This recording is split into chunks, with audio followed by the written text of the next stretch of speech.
Baik, selamat pagi untuk saudara-saudara yang ada di Indonesia dan selamat sore untuk saudara-saudara yang ada di Amerika.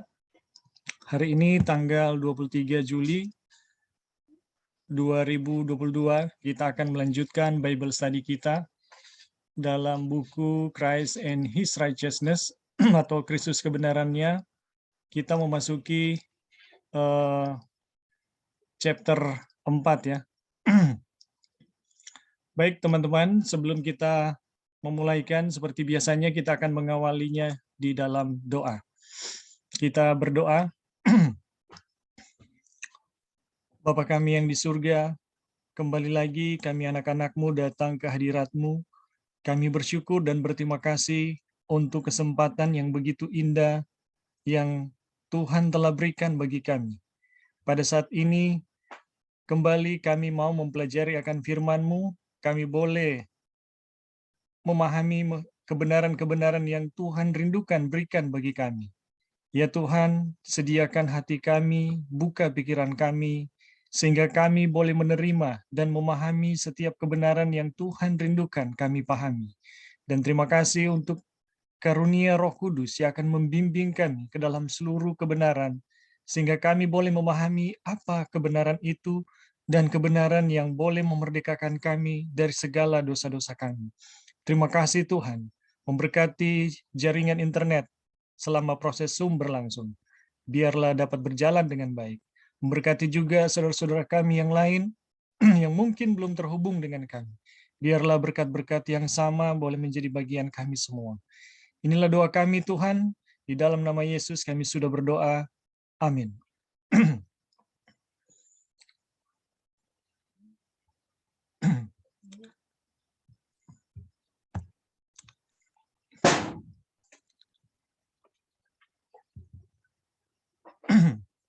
Baik, teman-teman, kita sudah memasuki chapter 4 ya. Saat ini dengan judul Kristus seorang makhluk ciptaan. Apakah Kristus seorang makhluk ciptaan? Nah, ini pertanyaan-pertanyaan yang aneh ya kita dengar. Seperti yang pada minggu yang lalu, apakah Kristus itu adalah Tuhan? Itu juga satu pertanyaan yang aneh yang sekarang kita dengarkan ya. Tapi pada saat buku ini ditulis ya, pada saat ya materi ini ditulis oleh Wagoner, ini bukan satu hal yang aneh ya di dalam gereja kita. Ini berangkat dari memang sebagian besar dari para pemimpin kita itu demikian ya, mempertanyakan meyakini hal itu demikian ya. Nah, seperti yang sudah kita pelajari ya pada minggu yang lalu, seperti juga yang sudah berapa kali saya nyatakan ya, bahwa sebagian ya dari para pemimpin kita itu menganut pandangan Arian ya, pandangan Arian. Dan pandangan Arian ya otomatis itu menurunkan derajat dari Kristus, atau bagaimana mereka secara tidak sadar ya sedang merendahkan Kristus ya. Dan kita telah mempelajari ya pada minggu yang lalu, pada hari Minggu ya, bahwa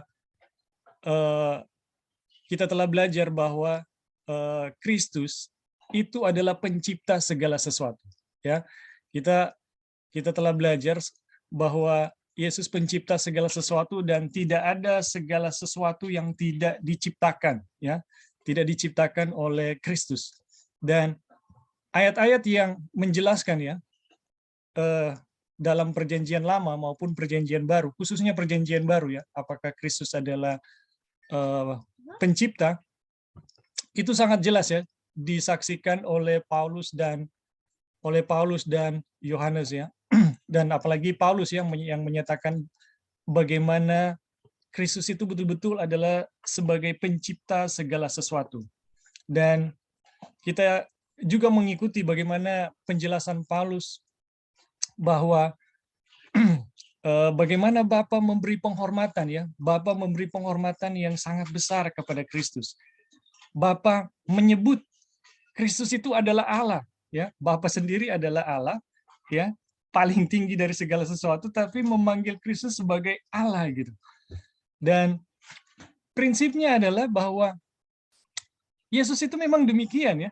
Yesus itu demikian. Kalau Bapa sendiri sangat menghormati Kristus, bagaimana dengan kita makhluk ciptaan ya? Apakah kita tidak akan menghormati Kristus ya sebagai yang sejajar dengan Bapa? Nah, prinsip bahwa kalau kita apa ya?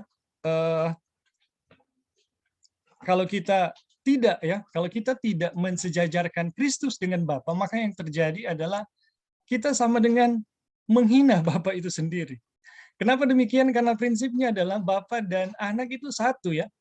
Mereka sejajar, mereka sederajat, dan mereka saling menghormati satu sama lain. Dan kita manusia ya, kita manusia yang ketika kita mencoba untuk merendahkan Kristus, itu artinya kita menghina Kristus. Dan apa yang terjadi kalau kita meninggikan Kristus?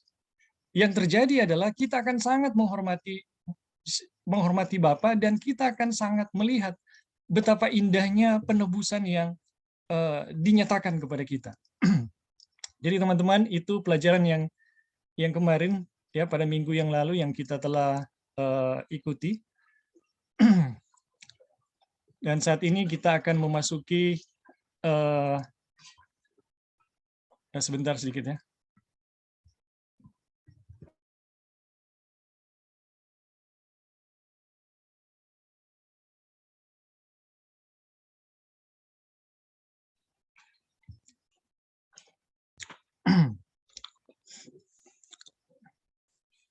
Ya, saat ini kita memasuki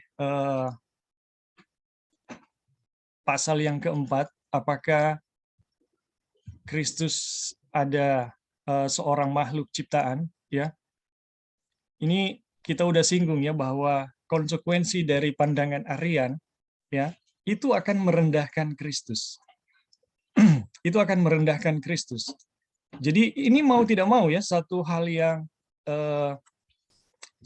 yang secara logis terjadi dengan kalau kita menganut Arian, kita pasti akan merendahkan Kristus. Dan bagaimana kalau kita menjadi menganut sesuatu yang berbeda ya, berbeda dengan Arian? Ya pasti kita akan meninggikan Kristus gitu. Dan ini terjadi ya di dalam gereja kita.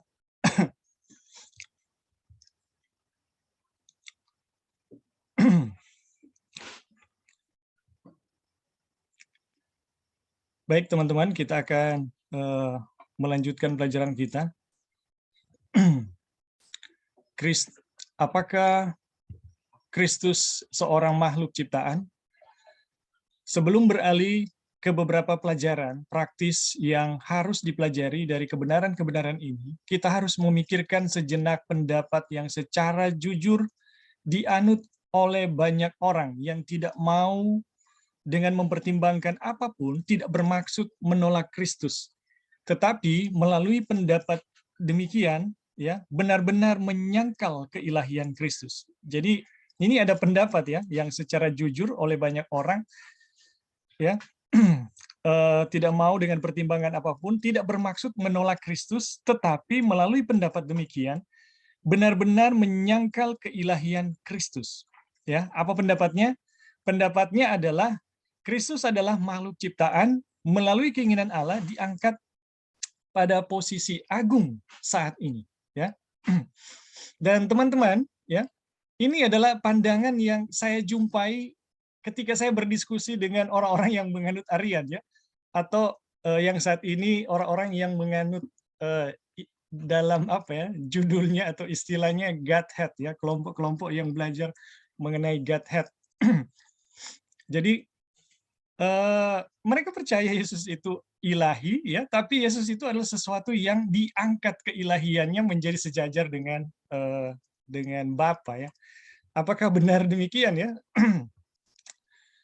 tak seorang pun yang menganut pandangan, ya, tak seorang pun yang menganut pandangan ini dapat memiliki konsep yang benar tentang posisi agung yang benar-benar diduduki Kristus.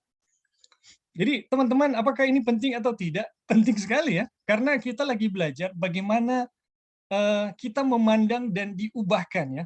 Dan kita bisa memandang dan diubahkan kalau kita memandang pada Kristus sebagaimana yang dinyatakan oleh firman ya. Kalau kita memandang kepada Kristus tetapi itu bukan sesuatu yang diajarkan oleh firman, maka yang terjadi adalah kita tidak akan pernah berubah, teman-teman. Atau kalaupun kita berubah dalam gambar yang salah gitu. Karena prinsip memandang dan berubah itu adalah ya prinsip kehidupan ya, prinsip kehidupan. Apapun yang kita pandang, kita akan berubah seperti yang kita pandang. Kalau dosa yang kita pandang, ya kita berubah seperti keberdosaan itu sendiri ya. Dan kalau kita memandang kebenaran, maka kita akan berubah seperti kebenaran yang kita pandang ya. Itu adalah prinsip. Dan Wagner mencoba mengarahkan kita bagaimana kita memandang dan berubah. Itu kita harus bisa memandang Kristus di dalam gambarnya yang sebenarnya. Dan saat ini teman-teman kita lagi belajar bagaimana Kristus ya dinyatakan oleh Alkitab ya. Dan salah satu pandangan yang sepertinya betul ya, tapi ini sebenarnya tidak ya. Jadi Kristus adalah makhluk ciptaan dan melalui keinginan Allah diangkat ke posisi agung saat ini. Tak seorang pun yang menganut pandangan ini dapat memiliki konsep yang benar tentang posisi agung yang benar-benar diduduki oleh Kristus. Artinya, ya tak seorang pun yang menganut pandangan ini bisa memandang Kristus dengan benar ya, atau memandang kepada Kristus dan berubah menjadi citra Kristus atau berubah seperti tabiat Kristus yang diinginkan Tuhan ya. Itu nggak mungkin karena salah gambar ya. Pandangan yang dipertanyakan di sini dibangun atas kesalahpahaman terhadap suatu ayat saja. Ya, Wahyu pasal 3 ayat 14. Nah, di saat buku ini ditulis, ayatnya sumbernya dari sini ya.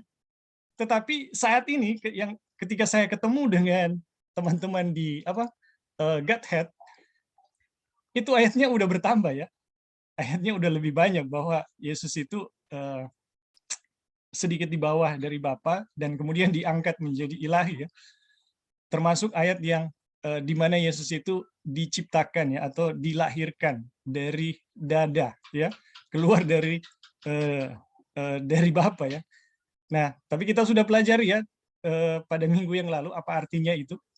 Ini juga akan diulangi pada pasal ini akan diulangi. Tapi saat buku ini ditulis, ayat yang mendasar bahwa Yesus itu ciptaan itu terdapat dalam ayat ini. Dan tuliskanlah kepada malaikat jemaat di Laodikia, inilah firman dari Amin, saksi yang setia dan benar, permulaan dari ciptaan Allah. Ayat ini disalah tafsirkan dengan mengartikan bahwa Kristus adalah makhluk pertama yang diciptakan Allah. Ya. Ini kita bisa lihat ya sangat jelas ya, sangat jelas. Ayat ini salah ditafsirkan dengan mengartikan bahwa Kristus adalah makhluk ciptaan, makhluk pertama yang diciptakan Allah. Bahwa pekerjaan penciptaan Allah dimulai dengan menciptakan Kristus. Jadi penciptaan segala sesuatu itu diciptakan oleh Kristus. Tetapi sebelum diciptakan oleh Kristus, Bapa menciptakan Kristus dulu. Nah, ini pandangan ya, pandangan yang sedang dibahas dalam buku ini. Tetapi pandangan ini bertentangan dengan kitab suci yang menyatakan bahwa Kristus sendirilah yang menciptakan segala sesuatu. Jadi pandangan ini bertentangan ya, pandangan ini bertentangan ya dengan kitab suci yang menyatakan Kristus sendirilah yang menciptakan segala sesuatu. Untuk mengatakan bahwa Tuhan memulai pekerjaan penciptaan dengan menciptakan Kristus. Dengan menciptakan Kristus sama sekali meniadakan Kristus dalam pekerjaan penciptaan. Jadi kalau kita mau katakan bahwa Kristus adalah yang pertama diciptakan, baru kemudian diciptakan, maka apa yang dinyatakan oleh firman Tuhan bahwa Kristus menciptakan adalah pencipta segala sesuatu, itu berarti bohong ya. Berarti bukan, Kristus itu bukan pencipta segala sesuatu. Kalau Kristus itu adalah yang pertama kali diciptakan. Jadi teman-teman, pandangan ini adalah pandangan yang keliru, tetapi punya dasar ayatnya ya, punya dasar ayatnya. Nah ini dijelaskan ya, ini ada penjelasannya di bawah. Maaf. Nah ini penjelasannya. Kata yang diterjemahkan permulaan adalah ark, ya, ark, yang juga berarti kepala atau ketua. Kata ini datang menurut nama pemimpin Yunani, Arkon, ya. Arkon. Di dalam kata archbishop, uskup agung atau pemimpin pendeta, ya, pemimpin pendeta. Dan kata archangel atau pemimpin malaikat atau penghulu malaikat.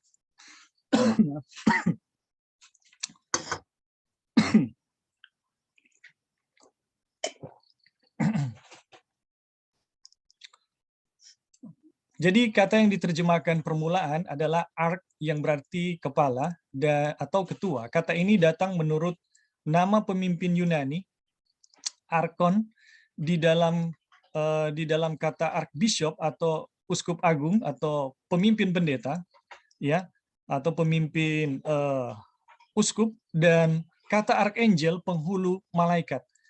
Ambil kata yang terakhir, ya, Kristus adalah penghulu malaikat. Lihat Yudas 9 ayat 1, Tesalonika 4 ayat 16, Yohanes 5 ayat 28. Yohanes 5 ayat 28, Daniel 10 ayat 21. Itu tidak berarti bahwa dia adalah yang pertama dari para malaikat, ya. Jadi ayat-ayat ini tidak berarti bahwa dia adalah yang pertama dari para malaikat, sebab dia bukanlah malaikat, ya, tetapi di atas mereka. Jadi dalam Ibrani 1 ayat 4 itu dinyatakan bahwa Kristus itu di atas malaikat, tapi dia pemimpin malaikat, ya. Itu berarti bahwa dia adalah penghulu atau pangeran dari para malaikat, sama seperti kepala uskup adalah penghulu dari para uskup. Kristus adalah komandan, ya, dari para malaikat. Jadi apa artinya archangel itu? Bukan pertama diciptakan, tetapi pemimpin, ya, pemimpin dari para malaikat yang diciptakan. Dia menciptakan para malaikat. Jadi Kolose 1 ayat 16, ya. Jadi Yesus itu bukan pertama kali diciptakan, tetapi dia pencipta para malaikat, tetapi dia adalah pemimpin yang utama gitu dari para malaikat yang diciptakan. Dengan demikian, kalimat yang menyatakan bahwa dia adalah permulaan atau pertama dari penciptaan berarti bahwa dalam dia segala sesuatu ciptaan memiliki permulaan.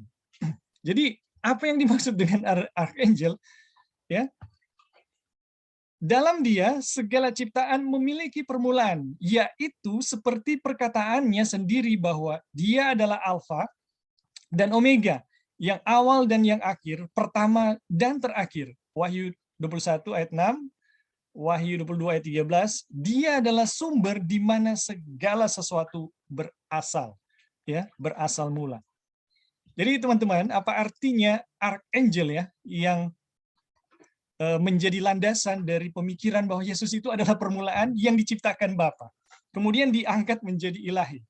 Jadi ini adalah satu pemikiran yang keliru, ya, bahwa keilahian Kristus adalah sesuatu yang diberikan Bapa, tapi dia adalah ciptaan gitu.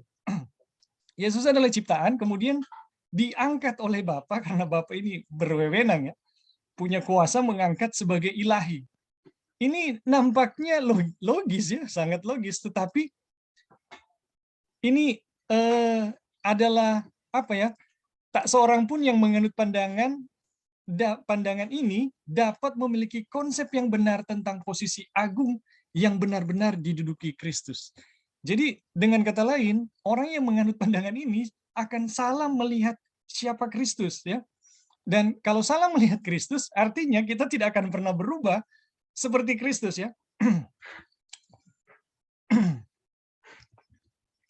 Jadi teman-teman, ini adalah salah satu konsep yang muncul ketika buku ini ditulis, yang merupakan pandangan dari beberapa pemimpin kita ya, bahwa Yesus itu diciptakan yang kemudian diangkat ya, diangkat derajatnya menjadi ilahi gitu. Dia adalah permulaan penciptaan yang kemudian dari dia Bapa menciptakan segala sesuatu.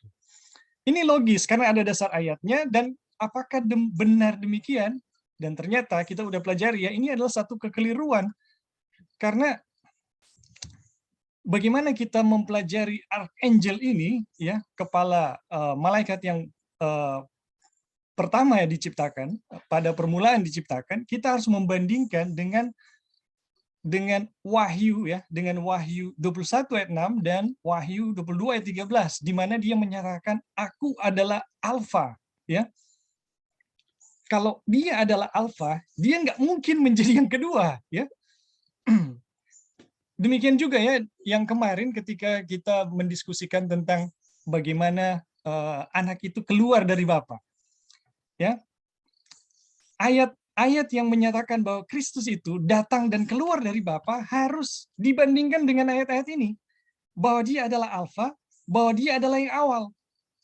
Kalau Yesus itu eksistensinya dia nomor 2 sesudah Bapa, itu berarti ayat ini bohong. Ya. Ayat ini keliru. Bahwa dia adalah yang awal. Ternyata kenyataannya Yesus adalah kedua, bukan yang awal.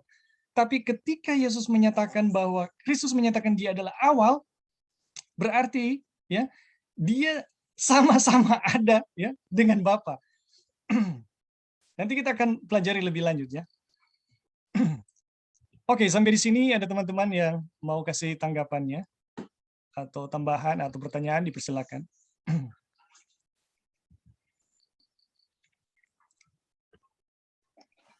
Iya, Bing. Ditambahkan. Silakan, Joy. Ya, jadi waktu kita belajar itu mengenai sejarah yang hujan akhir itu, yang terjadi di pergerakan Advent itu. Jadi memang ini yang kita lagi belajar ini, memang ini satu masalah yang kalau buat kita mungkin tahu ya posisi Kristus, at least dia adalah Tuhan. Tetapi waktu ada di General Conference di tahun 1888, yang tadi Edwin sudah bilang, banyak yang menganut Arian, semi-Arian, kita punya pioneer. Jadi di saat itu, Wagner harus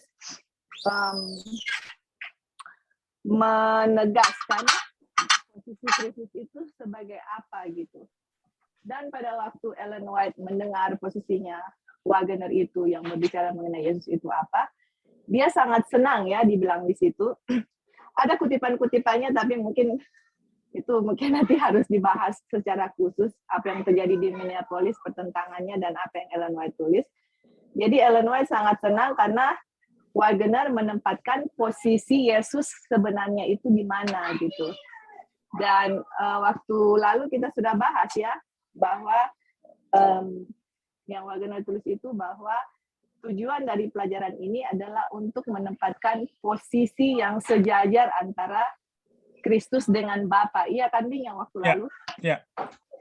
Jadi dulu memang kontradiksinya adalah begitu yang tadi sudah dibahas. Bapa lebih tinggi kah atau anak itu adalah makhluk ciptaan gitu.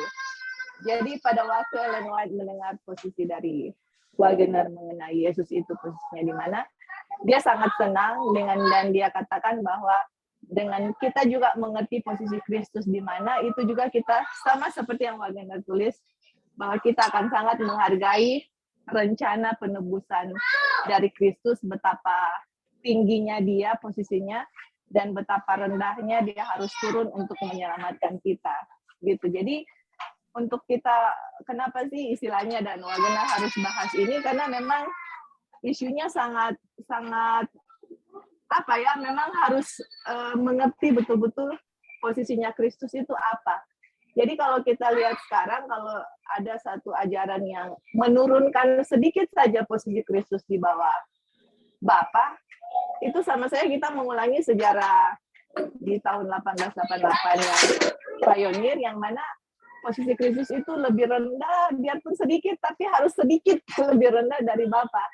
Sedangkan yang ditekankan di sini adalah posisi Kristus itu tidak sama sekali lebih rendah dari Bapa. Itu harus sejajar dengan Bapa, dan Ellen White sangat senang mendengarkan apa dibawakan oleh Wagner, karena memang itu kita harus betul-betul mengerti untuk mengetahui dan sangat menghargai akan rencana penebusan. Sebenarnya poinnya itu, bahwa apakah kita mengerti gitu rencana penebusan, kita mengerti enggak posisinya Kristus di mana dan seberapa rendah dia turun.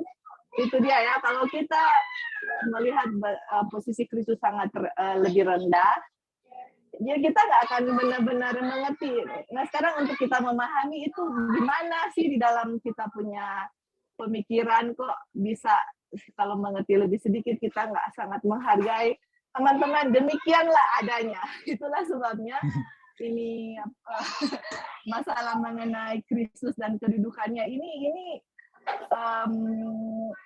pertentangan di zaman masa lampau ya, yang memang harus benar-benar kita mengerti, karena dengan memandang Kristus sebagaimana dia adanya, itu tujuannya adalah mengubah kita sama seperti Kristus. Jadi salah satu untuk dengan memandang kita berubah, memang harus mengerti posisi Kristus di mana. Jangan sampai kita mempelajari satu doktrin yang menurunkan derajat Kristus gitu.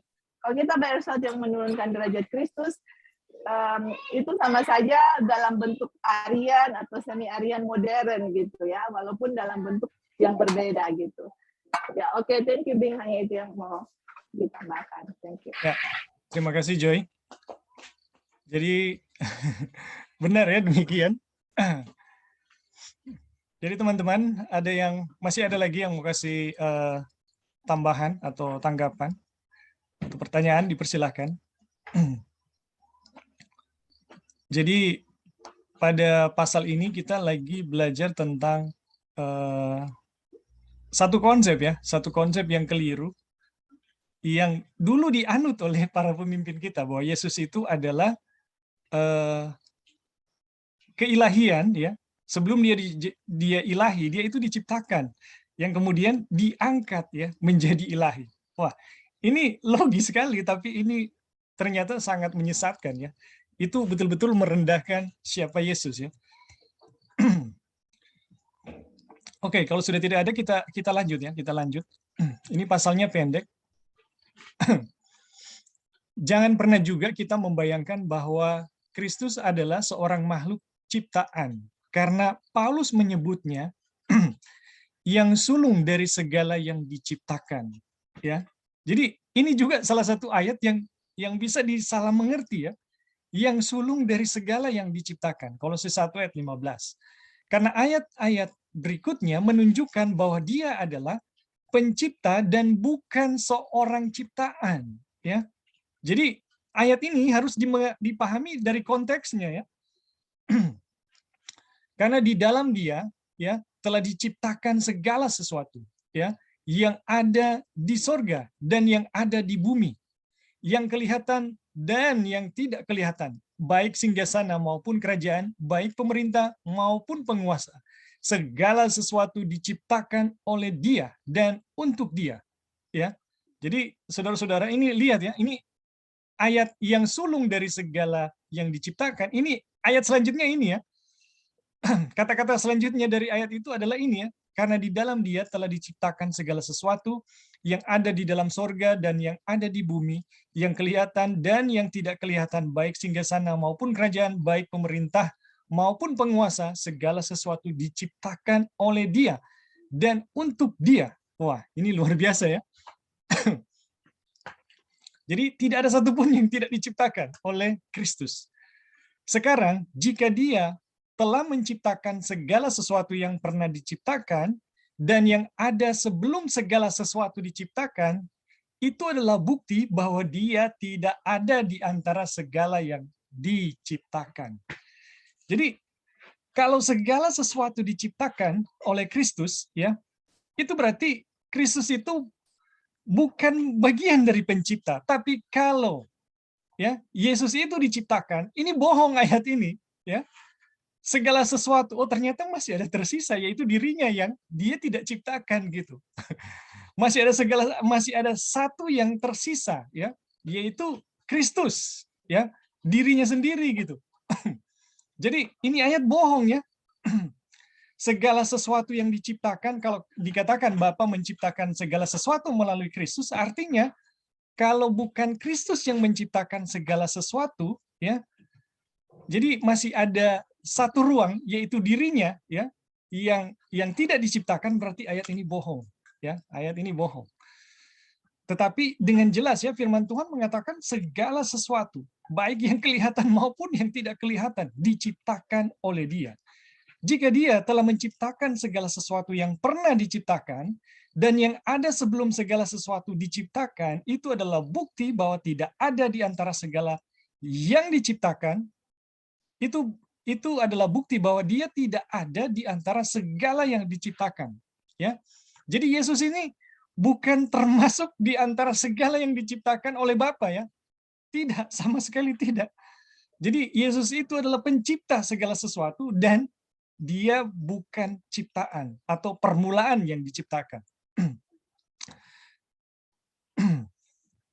Kitab suci menyatakan bahwa Kristus adalah anak tunggal yang lahir dari Allah. Dilahirkan bukan diciptakan. Kapan Dia dilahirkan? Ya, bukan bagi kita untuk mempertanyakannya. Ya, jadi kapan ini anak? Nah, teman-teman, mengenai ini yang kita sudah diskusi ya. Tadi juga kita udah sempat menyinggungnya mengenai Yesus dilahirkan ya oleh Bapa, ini harus mempertimbangkan ayat yang di Wahyu tadi yang kita bicara. Dia adalah Alfa. Ya. Dengan mempertimbangkan itu, maka kita akan memahami apa yang dimaksudkan bahwa anak itu dilahirkan atau datang dari Bapa ya. Salah paham tentang ayat ini, asosiasi kita berpikir ini adalah seperti yang terjadi dalam dunia manusia, bahwa yang namanya anak ya pasti itu akan ada setelah ibu ya. Jadi ibu dulu baru anak. Ini bukan demikian ya. Dan tidak pernah terjadi seperti itu ya. Jadi kitab suci menyatakan bahwa Kristus adalah anak tunggal yang lahir dari Allah. Ya, Dia dilahirkan bukan diciptakan. Kapan Dia dilahirkan? Bukan bagi kita. Jadi kita tidak pernah tahu kapan waktu Bapa berfirman, pada hari ini engkau telah kuperanakan. Ya. Pikiran kita tidak mampu memahami jika kita diberitahu juga. Ya. Nabi Mika mengatakan pada kita semua bahwa kita dapat mengetahui hal ini dalam firman. Tetapi engkau, hai Bethlehem, ya, Efrata, hai yang terkecil di antara kaum-kaum Yehuda, daripadamu akan bangkit bagiku seorang yang akan memerintah Israel, yang permulaannya sudah sejak purbakala, sejak dahulu kala, ya, adalah satu waktu ketika Kristus keluar dan datang dari Allah, dari pangkuan Allah, tetapi waktu tersebut begitu jauh ke belakang dari hari-hari kekekalan. Untuk pengertian manusia sama praktisnya dengan tidak ada awal, ya. Jadi kita tidak perlu tahu ini sama saja dengan tidak ada awal ya. Tetapi poinnya adalah bahwa Kristus ya adalah anak yang dilahirkan, bukan subjek yang diciptakan. Melalui warisan, dia memiliki suatu nama yang lebih agung dari para malaikat. Dia adalah seorang anak yang mengepalai rumahnya sendiri. Dan sejak dia adalah anak tunggal dari Allah, ya, atau Bapa, dia mempunyai zat dan kealamian yang sama dengan Tuhan, melalui kelahiran memiliki semua atribut Tuhan. Ya, sebab adalah kesenangan Bapa bahwa anaknya harus memiliki gambar wujud dari pribadinya, kecemerlangan dari kemuliaannya, dan dipenuhi dengan segala kepenuhan dari kealahan. Ya, jadi dia memiliki hidup di dalam dirinya. Jadi dia memiliki hidup di dalam dirinya sendiri. Dia memiliki kekekalan menurut kehendaknya sendiri dan dapat menganugerahkan kekekalan ini kepada orang lain. kehidupan tersebut diwarisi di dalam dia, sehingga kehidupan itu tidak dapat diambil daripadanya, tetapi dengan sukarela menyerahkan nyawanya. Dia dapat mengambilnya kembali. Inilah firman. Inilah firman-Nya, Bapa mengasihi aku, oleh karena aku memberikan nyawaku untuk menerimanya kembali. Tak seorang pun mengambilnya daripadaku, melainkan aku memberikannya menurut kehendakku sendiri. Aku berkuasa memberikannya dan berkuasa mengambilnya kembali. Inilah tugas yang kuterima dari Bapakku. Yohanes 10 ayat 17 dan 18.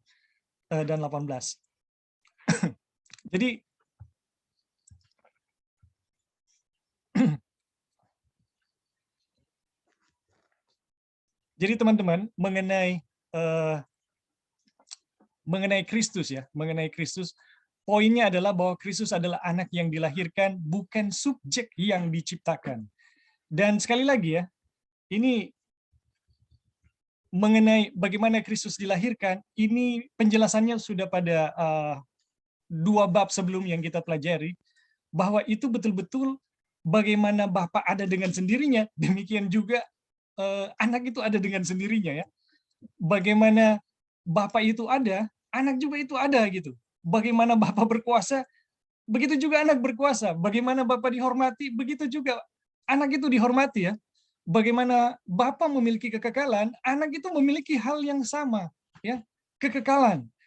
Jadi teman-teman, ini adalah kutipan yang saya sangat yakin ya, dari kutipan-kutipan ini Ellen White menulis mengenai keilahian Kristus dalam buku Selected Message ya, bahwa Kristus itu tidak memiliki kehidupan yang tidak diberikan atau dipinjam ya. Dia memiliki sendiri kehidupan dan dia ada dengan sendirinya.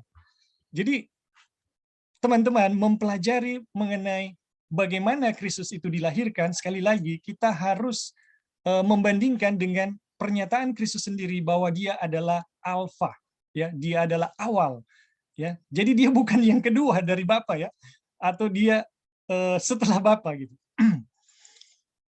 Jadi dengan memahami hal ini teman-teman, kita melihat bagaimana Kristus itu disejajarkan dengan Bapa.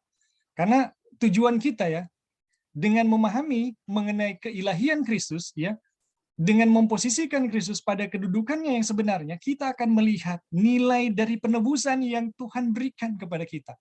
Ketika kita keliru memposisikan Kristus, maka yang terjadi kita akan keliru melihat penebusan yang Dia berikan kepada kita. Seberapa ilahinya Kristus itu, seberapa dahsyatnya Dia, ya, atau bagaimana kesejajarannya dengan Bapa. Salah menempatkan, kita akan salah paham tentang penebusan.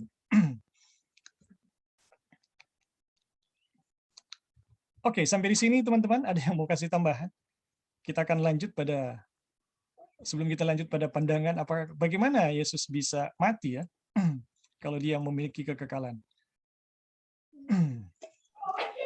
Kalau Ding. Ya, silakan Joy.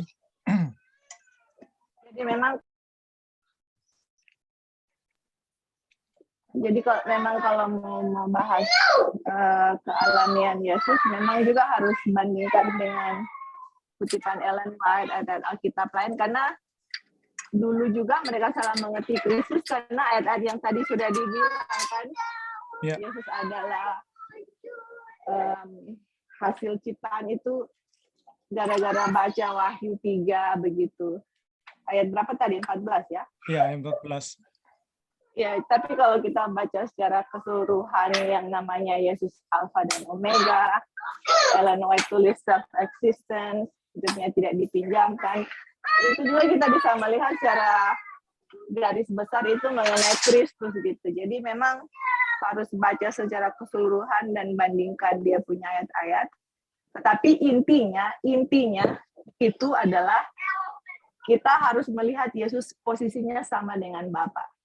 Tidak bisa di bawah Bapa. Itu dia punya inti. Karena di situ juga yang Ellen White lihat di tahun 1888 yang dia lihat pembahasan mengenai keilahian Tuhan, itu nggak bisa sedikit pun derajatnya turun. Jadi apapun yang kita bahas teman-teman, apa yang teman-teman bahas, itu kita harus lihat dalam posisi Yesus itu sejajar dengan Bapa. Dia punya posisi. Jadi harus bandingkan ayat dengan ayat, kutipan dengan kutipan yang pokoknya tujuannya adalah itu. Karena dengan kita melihat akan betapa tingginya posisi Bapa, itu yang tadi saya sudah bilang, rencana penebusan itu akan sangat tinggi di mata kita. Tapi kalau kita menurunkan posisi Yesus, rencana penebusan itu lebih kurang yang kita hargai. Tapi kenapa ya begitu gitu lah? Ya itu yang Tuhan mau supaya dengan begitu kita bisa dirubahkan, karena rencana Tuhan bukan rencana kita gitu. Apa yang Tuhan pikirkan, Tuhan rancangkan sudah begitu adanya, dan dengan demikian itu akan berubah kita. Saya nggak tahu bagaimana terjadi perubahan, memikirkan Tuhan Yesus tinggi atau turunkan derajatnya, tapi for sure the more kita mengappreciate, menghargai, tahu kedudukan Tuhan Yesus, the more kita sangat menghargai rencana keselamatan. Dan kedua, kalau kita menempatkan posisi Kristus rendah, dan Yesus itu sejajar dengan Bapa, berarti Bapa juga lebih rendah, sama dengan Yesus, seperti itu. Oke, thank you, Bing. Ya, jadi teman-teman, ini baru sebagian ya, baru sebagian penyataan mengenai keilahian Kristus. Nanti kita akan melihat bagaimana keilahian itu dalam apa ya? Dalam satu persepsi dia menjadi manusia. Jadi bagaimana hubungannya nih? Bagaimana itu akan membuat kita berubah? Nanti teman-teman bisa saksikan sendiri, bisa merasakan keindahannya dan efek wow-nya atau efek aha-nya ketika Kristus yang begitu mulia ya, sejajar dengan Bapa, itu turun sangat rendah ya, ke tingkat apa ya? Kita yang jatuh sangat sangat rendah gitu.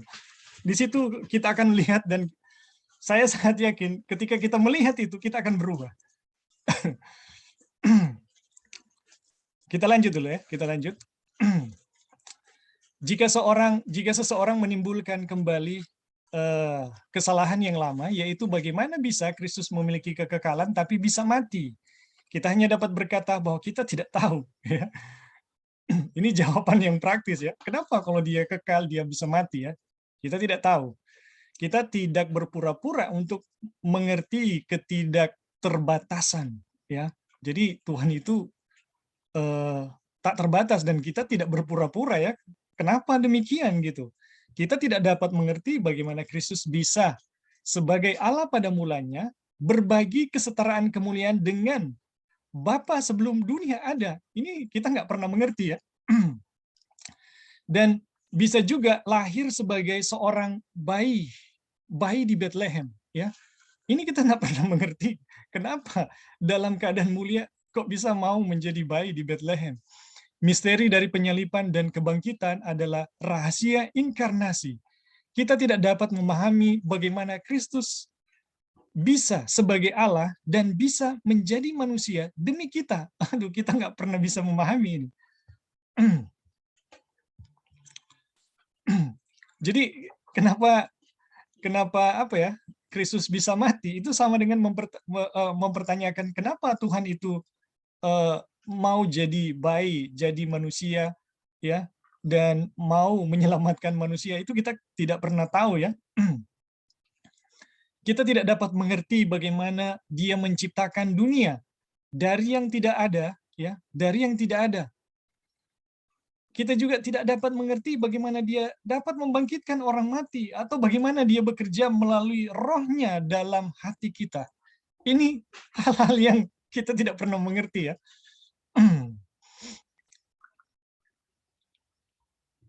Jadi mengapa Tuhan bisa bisa menciptakan segala sesuatu dari tidak ada? Kita tidak pernah tahu ya. Kemudian bagaimana Tuhan bisa membangkitkan orang mati, kita nggak pernah tahu gitu.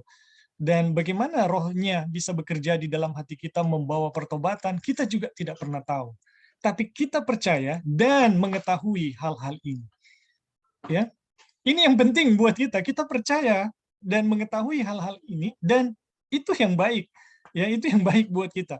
Daripada kita mempertanyakan dan meragukannya gitu.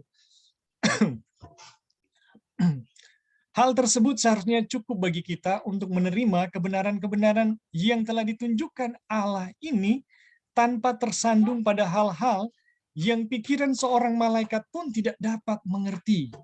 Teman-teman, ketika kita mau menyelidiki rahasia kealahan, kita harus sangat berhati-hati, ya. Karena apa? Kita tahu bersama, Lucifer justru jatuh karena demikian, ya. Malaikat-malaikat lain pun jatuh, ya. Sepertiga malaikat yang mengikuti Lucifer itu pun jatuh karena mau mencoba menyelidiki misteri dari kealahan, ya. Mereka tidak puas dengan apa yang Tuhan sudah nyatakan kepada mereka. Inilah yang membuat Lucifer dan sepertiga malaikat itu jadi pemberontak, ya, sampai saat ini. Jadi kita harus bergembira dalam kuasa yang tak terbatas dan dalam kemuliaan yang kitab suci nyatakan adalah milik Kristus tanpa mengkhawatirkan pikiran-pikiran kita yang terbatas dalam usaha kita yang sia-sia untuk menerangkan yang tidak terbatas.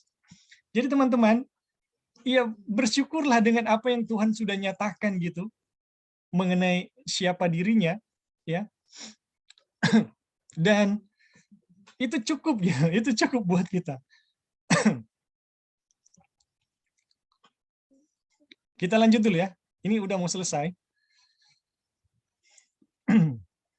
Akhirnya kita mengetahui tentang kesatuan keilahian dari Bapa dan Anak dan fakta bahwa keduanya memiliki roh yang sama.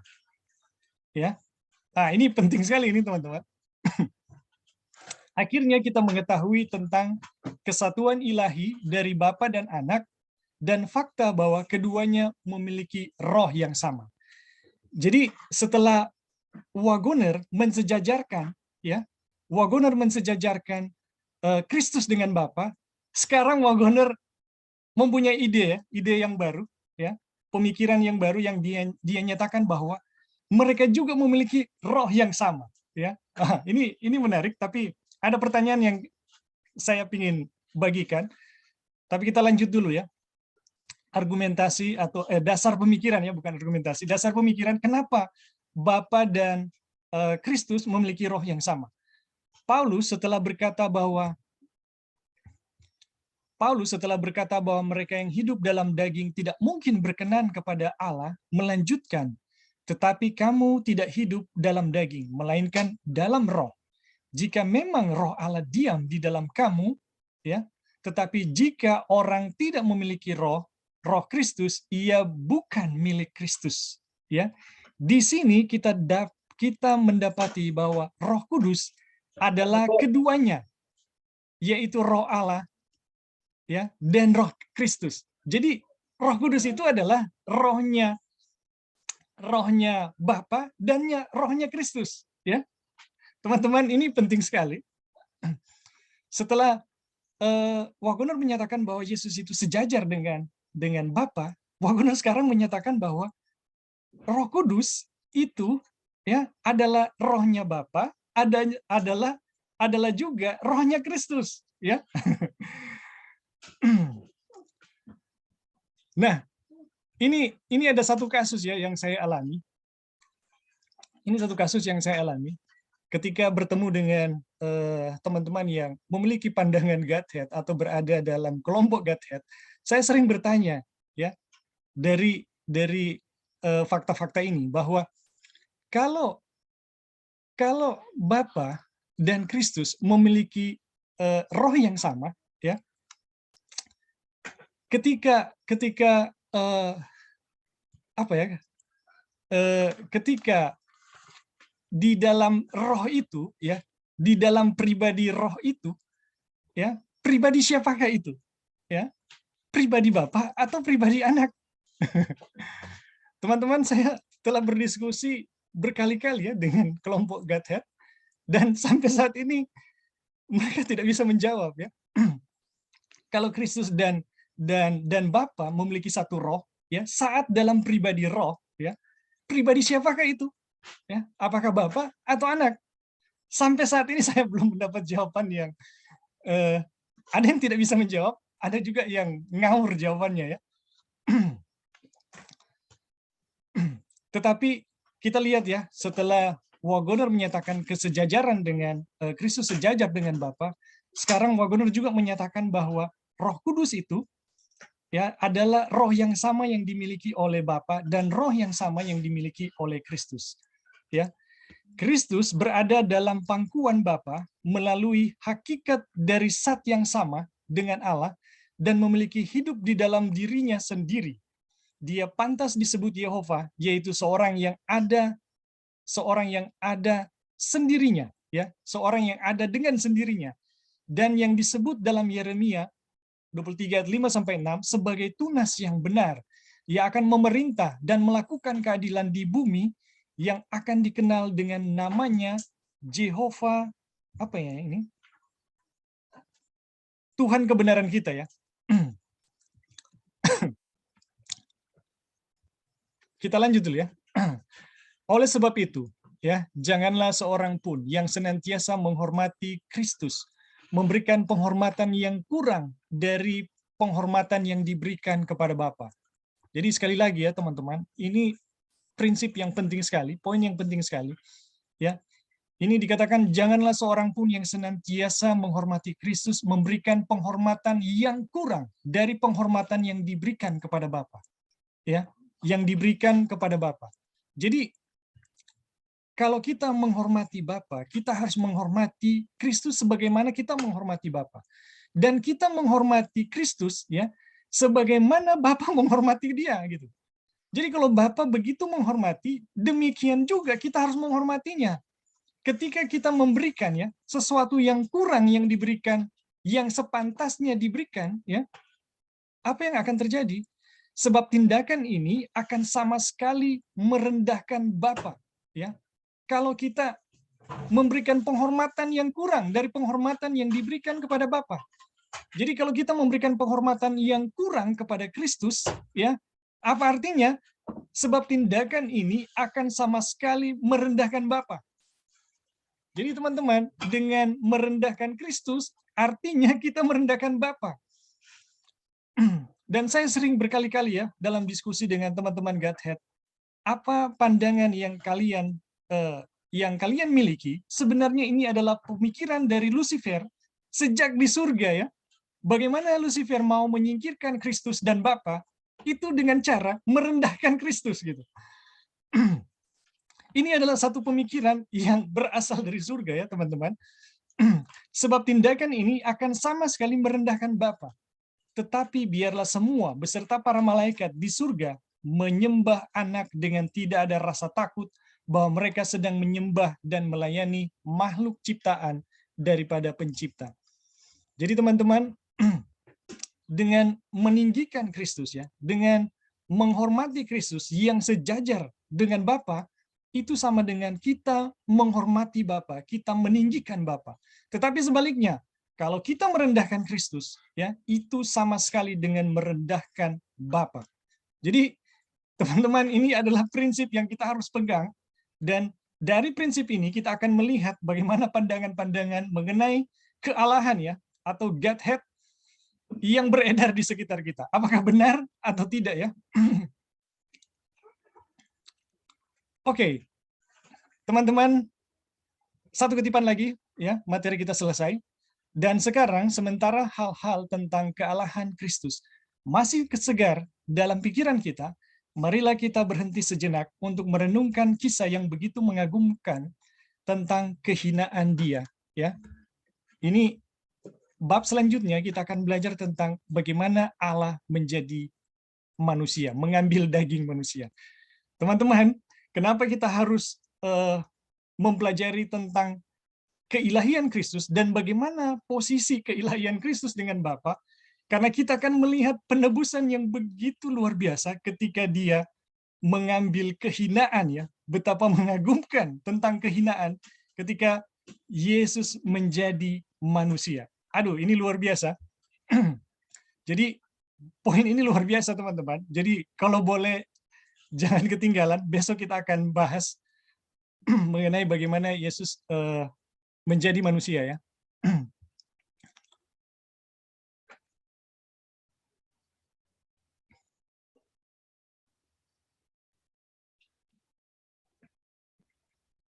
Oke, di sini ada pertanyaan. Tolong jelaskan apakah Bapa, Anak, dan Roh Kudus masing-masing berdikari sendiri, dalam kurung sama-sama ada dengan sendirinya. Misalnya, tidak ada Bapa, tidak ada Anak, dan Roh tetap akan ada dengan sendirinya.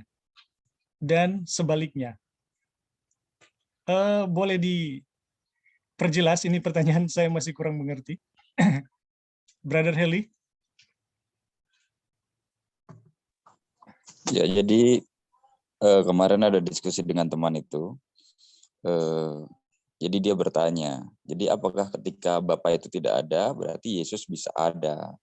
Dan apakah ketika Yesus tidak ada, Roh itu bisa ada? Jadi ketiganya itu kan memang berdikari secara pribadi-pribadi gitu. Tidak ada Nah, dalam apa ketika ya? Tidak ada dalam hal apa jadi ini? istilahnya kalau memang dalam artian tidak ada, memang tidak ada gitu. Artinya mereka itu memang benar-benar tiga pribadi yang masing-masing berdiri sendiri. Jadi ketika memang mereka memang tidak ada gitu. Tidak seperti zat yang ada. Jadi artinya Yesus itu bisa sendiri, berdiri sendiri gitu. Atau Roh Kudus bisa ada dengan sendirinya tanpa Bapa ada gitu. Jadi mereka itu ada, benar-benar mereka seorang pribadi yang sendiri gitu, bisa sendiri, berdikari sendiri, dan mereka memang benar-benar tidak, memang apa ya, jadi mereka seperti kesatuan, tetapi artinya bahwa ketika Tunggal. satu tidak ada, berarti Jadi, satunya bisa ada sendiri, karena dibilang bahwa mereka berdiri sendiri. Begitu. ya, fakta yang paling jelas adalah kematian Kristus. Ya. Itu fakta yang paling jelas mengenai kemandirian, kealahan. Apakah mereka pribadi yang berbeda-beda? Fakta yang paling jelas adalah kematian Kristus. Dan kita tahu bersama, Bapa tidak mati ya, Bapa tidak mati. Bapa di samping kematian Kristus. Tapi Bapa mengalami yang namanya derita ya, derita kematian itu Bapa betul-betul mengalami. Tapi apakah Bapa mati? Tidak. Ya, Bapa di samping.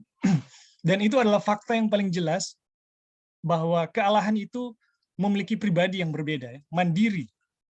Tapi mereka satu gitu.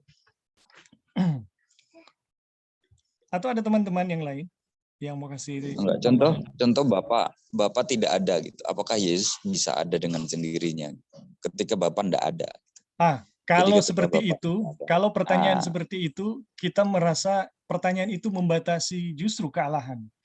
Jadi kita dengan logika kemanusiaan, kita telah membatasi kealahan. Kita nggak tahu, ya. Kita mencoba untuk menjelaskan tentang kealahan dari kita, dari pemisalan kita ya yang terbatas. Padahal segala sesuatu yang tidak ada itu tidak pernah ada gitu. Yang tidak ada itu adalah maut itu sendiri gitu. Jadi kealahan itu adalah sesuatu yang ada, tidak mungkin tidak ada gitu. Nah, bahasa bahwa ada dengan sendirinya ini mau menjelaskan tentang kealahan yang memang tidak diciptakan, memang ada bersama-sama gitu. Kita nggak tahu kapan gitu, dan kita nggak perlu tahu gitu. Jadi menurut hemat saya, kalau kita mau mengatakan bahwa misalkan pemisalan itu telah membatasi kealahan. Jadi Allah itu tidak pernah tidak ada, ya. Tetapi fakta penebusan apa yang Yesus alami di salib itu membuktikan bahwa itu dua pribadi yang berbeda. Jadi Yesus mati, Bapa masih ada, ya. Bapa masih ada. Tetapi mengapa Yesus bisa mengalami kematian, itu yang kita udah bahas tadi ya. Kita tidak pernah tahu kenapa demikian. Dan kita tidak perlu tahu. Tapi semuanya tujuannya adalah demi kepentingan kita gitu. Supaya kita bisa melihat bagaimana besarnya kasih yang dinyatakan, atau nilai penebusan yang begitu luar biasa yang dinyatakan kepada kita. Oke, atau ada teman-teman yang lain yang mau kasih tambahan? Dipersilahkan. Ya. Jadi sebenarnya yang kalau kita mau lihat pertanyaannya yang Hailey kasih, yang temannya Hailey mungkin share, kita rasa ya dari pertanyaannya itu dia belum mengerti Tuhan itu apa dalam Alkitab. Karena Tuhan itu Alfa dan Omega. Dan kemudian kalau Alfa dan Omega itu berarti apa ya? Kalau kita mau terangkan dalam bahasa manusia, Nggak bisa. karena pikiran manusia, betul, nggak bisa, karena pikiran manusia dan kita yang terbatas, untuk menjelaskan Tuhan yang tidak terbatas dan kekal itu susah kita mau terangkan di dalam kehidupan kita di dunia ini, karena kehidupan kita di dunia ini dimanapun kita berada selalu ada awal. Tapi kalau Tuhan itu tadi dibilangnya dari kekekalan, dan kekekalan yang kita sendiri nggak tahu dia punya eksistensinya itu kapan, karena pikiran kita secara manusia yang terbatas, kita nggak bisa menerangkan pikiran yang dengan ketuhanan yang tidak terbatas seperti itu. Jadi yang kita tahu itu bahwa Tuhan itu ada dari kekekalan gitu. Yesus itu ada, Tuhan Bapa itu ada dari kekekalan ya. Jadi pertanyaannya, kalau Bapa tidak ada, apakah Yesus tidak ada? Nah, kalau dari kekekalan itu berarti mereka berdua itu selalu ada. Dari kapan? Jadi kita nggak bisa jawab, karena mereka itu nggak terbatas dengan waktu gitu. Manusia selalu ada batas dengan waktu. Kalau Tuhan tidak. Nah, itulah sebabnya susah kita mau terangkan mengenai ketuhanan, karena dia perbedaannya itu apa ya? Tidak ada di dunia yang bisa menerangkan akan ketuhanan gitu. Kalau manusia, saya lahir tahun segini. Nah, Bapa dengan Yesus misalnya lahir atau hadir kapan? Itu kan pertanyaannya. Kita nggak bisa jawab, karena mereka nggak ada dia punya waktu yang dan tidak disebutkan di Alkitab kapan, hanya dibilang dari kekekalan. Berarti nggak perlu kita mau tahu istilahnya kapan dia mau ada, apakah kalau Bapa tidak ada, Yesus tidak ada, seperti itu. Yang kita tahu yang disebutkan di Alkitab ataupun roh nubuat yang sudah dinyatakan untuk kita adalah mereka itu self-existent, hadir dengan sendirinya. Mau kapan? Nggak bisa, nggak apa ya, kita nggak, itu tidak dinyatakan untuk kita. Malah dibilang di situ kita nggak bisa tahu, karena kita nggak terbatas, kita punya pikiran. Apa yang sudah dinyatakan itulah yang kita bisa ketahui. Dan kenapa juga ini dinyatakan mengenai kealahan itu adalah sebenarnya tujuannya yang paling utama adalah melihat betapa tingginya posisi Kristus dan betapa rendahnya dia turun. Itu dia yang kalau saya lihat dia punya pusat untuk mengerti rencana keselamatan. Karena misalnya let's say, saya tahu misalnya ini contoh, Bapak hadir di tahun berapa gitu misalnya, ya apa hubungannya dengan saya mau selamat atau enggak. Tapi yang ada hubungannya dengan kita punya keselamatan adalah rencana penebusan itulah. Itu yang akan menjadi fokus kita, karena kalau pun kita mau berbantah-bantah kapan Bapak ada atau Yesus ada atau bagaimana, apakah itu dinyatakan untuk kita gitu? Apakah tahun kelahirannya atau kapan dia ada itu dinyatakan? Itu kan tidak dinyatakan gitu. Jadi kalau tidak dinyatakan, bahasa itu adalah rahasia yang dalam Alkitab, banyak rahasia-rahasia yang kita di dunia ini nggak akan bisa mengerti. Nanti di surga baru kita bisa mengerti. Tapi kalau mau bertanya mengenai bagaimana rencana keselamatan, nah itu banyak dinyatakan di Alkitab dan Roh buat. Tapi sesuatu hal yang kita punya pikiran manusia pun tidak bisa mengerti, ya kita juga tidak bisa menerangkan itu bagaimana gitu. Tapi itu kita punya jawaban, Din. Anyway, kita mau bertanya tadi, yang tadi Eding bilang mengenai Roh Kudus itu pribadinya Bapa atau Anak, itu gimana tadi Eding belum selesai jelaskan gitu. Oke, thank you. Ya, sebelum pertanyaan Joy ya, bagaimana dengan Brother Heli? Apa bisa demikian? Iya, itu jadi ketika kita diskusi, jadi pertanyaannya akan mengarah ke pertanyaan selanjutnya yang Anti Jo tanyakan gitu. Ini adalah bab yang akan mengarahkan ke tentang Roh Kudus dan pekerjaannya.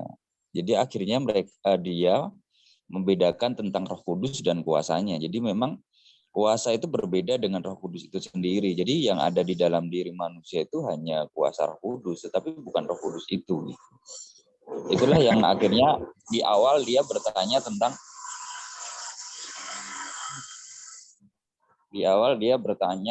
apakah sebenarnya ketika Bapa itu tidak ada, Yesus bisa ada dengan sendirinya gitu. Jadi keterpisahan mereka itu benar-benar keterpisahan secara pribadi yang kayak saya dengan anak saya dengan istri saya begitu gitu.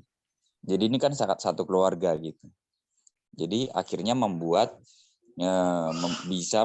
dia bisa membedakan bahwa Roh Kudus dan kuasanya juga tentunya berbeda begitu. Dan ini menurut saya termasuk fatal sih. Tapi bagaimana teman-teman? Monggo. Ya. Jadi nanti kita bahas ya konsep mengenai apakah Tuhan hadir ya hanya sebagai kuasa di dalam manusia yang berdosa ya atau pribadinya ya. Ini besok ya, besok bab 5 kita akan bahas bagaimana Yesus mengambil daging manusia ya. Jadi dengan mempertahankan ya, ini di paragraf terakhir ini, sementara hal-hal tentang kealahan Kristus masih segar dalam pikiran kita, marilah kita berhenti sejenak untuk merenungkan kisah yang begitu mengagumkan tentang penghinaan Dia. Ya, bagaimana Dia menjadi manusia. Jadi bab selanjutnya ini bagaimana Kristus menjadi manusia, tentang penghinaan. Ya, ini dikatakan di sini tentang penghinaan. Jadi pertanyaan itu nanti kita akan lebih jelas ya, kita akan jawab besok. Tetapi mengenai kealahan ya, mengenai kealahan, sebenarnya jawabannya sangat simpel ya, sangat simpel. Untuk mengenai keadaannya kealahan ini, itu pernyataan yang mengatakan aku adalah alfa. Itu udah cukup gitu. Jadi kalau permulaan itu punya awal, maka awal itu adalah Tuhan gitu. Jadi kapanpun kita mau tarik permulaan ya, itu adalah Tuhan ya. Jadi kalau kita mau tarik permulaannya adalah Tuhan. Jadi teman-teman, pertanyaan itu apa ya? Kita harus dengan rendah hati untuk melihat pertanyaan-pertanyaan seperti itu, karena ketika kita salah mempelajarinya, kita akan mengulangi pemberontakan yang sama ya, yang dilakukan oleh Lucifer. Jadi ada satu perasaan ingin tahu tentang kealahan yang itu dipelihara gitu, dipelihara. Jadi sebaiknya kita dengan rendah hati ya, tetapi memang ada hal-hal yang cukup ya, ada hal-hal yang cukup seperti ketika Tuhan menyatakan aku adalah awal. Itu udah cukup sebenarnya untuk mengatakan apakah ada satu waktu Allah tidak ada atau ada, itu sebenarnya udah terjawab dengan pernyataan itu ya. Begitu juga ya teman-teman dengan mengenai kehadiran Kristus sebagai anak yang keluar dari Bapa atau dari pangkuan Bapa, yang ada di pangkuan Bapa, keluar dari Bapa, itu harus mempertimbangkan pernyataan dari Yesus sendiri, aku adalah awal. Ya, dengan mempertimbangkan kedua hal itu, maka kita akan mengerti bahwa apa yang dimaksud dengan pada hari ini kuperanakan engkau. Jadi Yesus itu tidak diperanakan seperti manusia ya, tapi oleh firman ya, pada hari ini. Tetapi teman-teman, dengan mempertimbangkan bahwa dia awal, itu adalah muncul di dalam waktu. Jadi posisi Yesus sebagai anak itu muncul di dalam waktu. Tetapi posisi dia, keadaan dia sebagai ilahi, sebelum Bapa mengucapkan firman itu, Yesus sudah ada gitu. Karena dia itu adalah awal. Nah, saya bertanya, untuk apa? Ya, saya bertanya untuk apa? Itu semua demi kepentingan kita. Bagaimana kita bisa memahami tentang siapa Tuhan, memahami tentang jalan penebusan, dan saya rasa predikat Tuhan sebagai Bapa dan Kristus sebagai anak itu jauh lebih akrab ketimbang kita menjadikan dia sebagai raja atau tuan. Ya, raja atau tuan itu sesuatu yang jauh ya.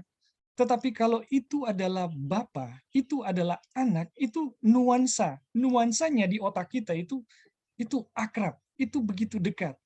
Dan demi kepentingan itu gitu, Tuhan mau menyatakan diri Bapa sebagai Bapa, Kristus sebagai anak gitu. demi kita untuk lebih memahami mereka. Tetapi apakah itu menjelaskan tentang keadaannya? Itu sama sekali tidak ya. Jadi pernyataan bahwa aku adalah awal itu adalah pernyataan tentang kealahan mengenai keadaannya mereka gitu. Nah, kemudian kita lanjut ke pertanyaan Joy tadi. Jadi, Halo. oh iya silakan, Brother John. Eh, saya sangat menarik ini. Nah, ada pertanyaan juga dari teman kita. Ya silakan. Kapan Allah itu hadir? Kapan Tuhan Yesus itu hadir? Nah, pertanyaan mereka adalah, kalau Tuhan Yesus sudah ada di awal, nah, sewaktu tabut perjanjian dibawa berkeliling di gurun pasir di Timur Tengah, yang hadir di situ Allah atau Tuhan Yesus? Pertanyaan mereka. Bapak atau Yesus? Iya, jadi pertanyaan itu, kalau kesetaraan atau bagaimana cara menjawabnya, mereka hanya bertanya bahwa yang hadir di tabut itu Bapa itu sendiri atau Tuhan Yesus atau mereka berdua di dalam sana.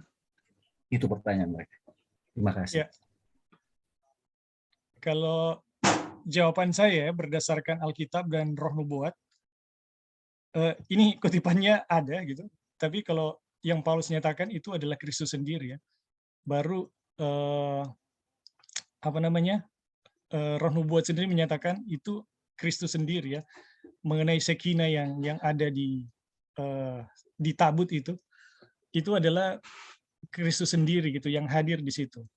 Dan itu menjelaskan tentang kealahan yang ada di surga. Jadi apa yang dilihat oleh manusia saat tabut itu, ya kemuliaan Allah itu betul-betul Allah ya yang hadir di situ. Tetapi itu menjelaskan tentang keilahian yang ada di surga. Itu jawaban saya. Mungkin ada teman-teman yang lain yang mau kasih tambahan.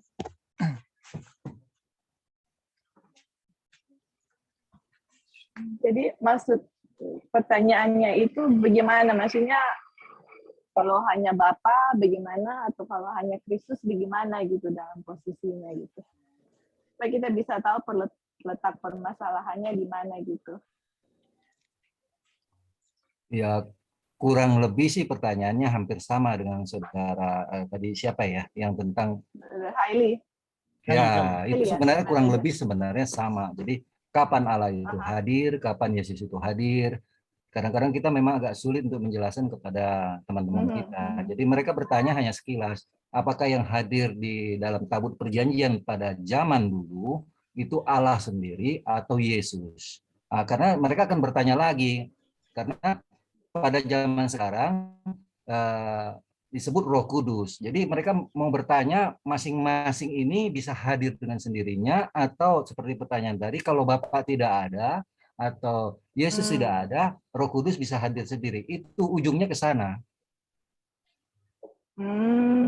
Okay. Jadi kalau misalnya, ya. Pertanyaan mereka sederhana, tapi kita menjawabnya yang jadi masalah. Jadi kalau misalnya kalau Bapa yang ditabut itu atau Yesus gitu, jadi ujungnya kemana gitu? Misalnya, oh yang hadir itu Bapa, apa dia punya hasil? Oh kalau yang hadir itu Yesus, itu dia punya dampak itu apa gitu? Jadi bisa tahu dia punya perbedaan apa? Oke. Iya, betul. Terus ada yang nyelip juga pertanyaan sewaktu Musa di Gunung Sinai, sewaktu Tuhan menempatkan diri. Tampil di semak-semak seperti api. Itu siapa? Mereka bertanya lagi gitu. Jadi banyak sekali pertanyaan mereka. Karena ujungnya lari ke situ larinya.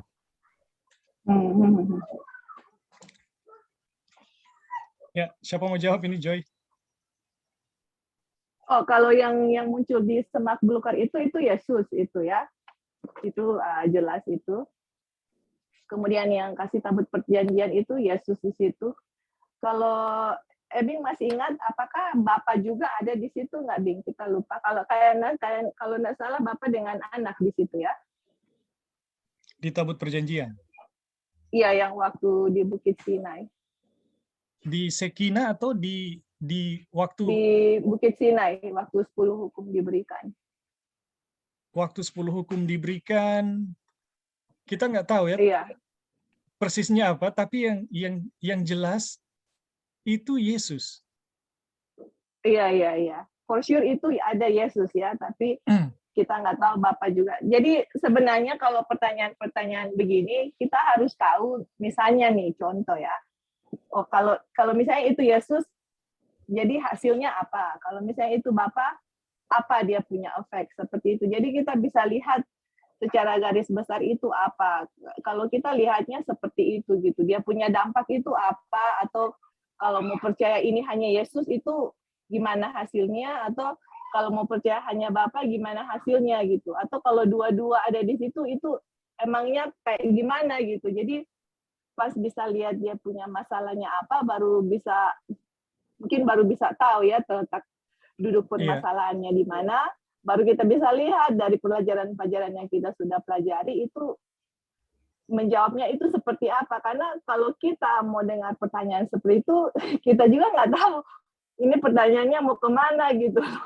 Kalau memang Bapa atau kalau hanya Kristus, lalu kenapa gitu istilahnya ya, maksudnya masalahnya sebenarnya apa di sini seperti itu. Jadi kan yang kita sudah belajar prinsipnya adalah Bapa dengan anak sejajar, dia punya posisi gitu, equal, the father and son equal begitu.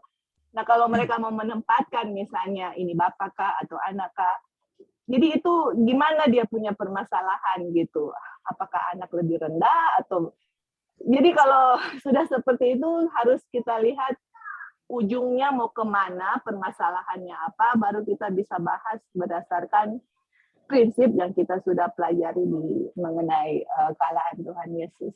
Ya oke, Bing, itu aja sih yang kita bisa jawab, karena kalau kita nggak tahu dia punya duduk permasalahan, kita juga nggak bisa kasih komentar apa jawabannya gitu. Thank you. Mungkin sederhananya begini, mereka tuh hanya pengen tahu seperti yang ditanyakan oleh saudara tadi,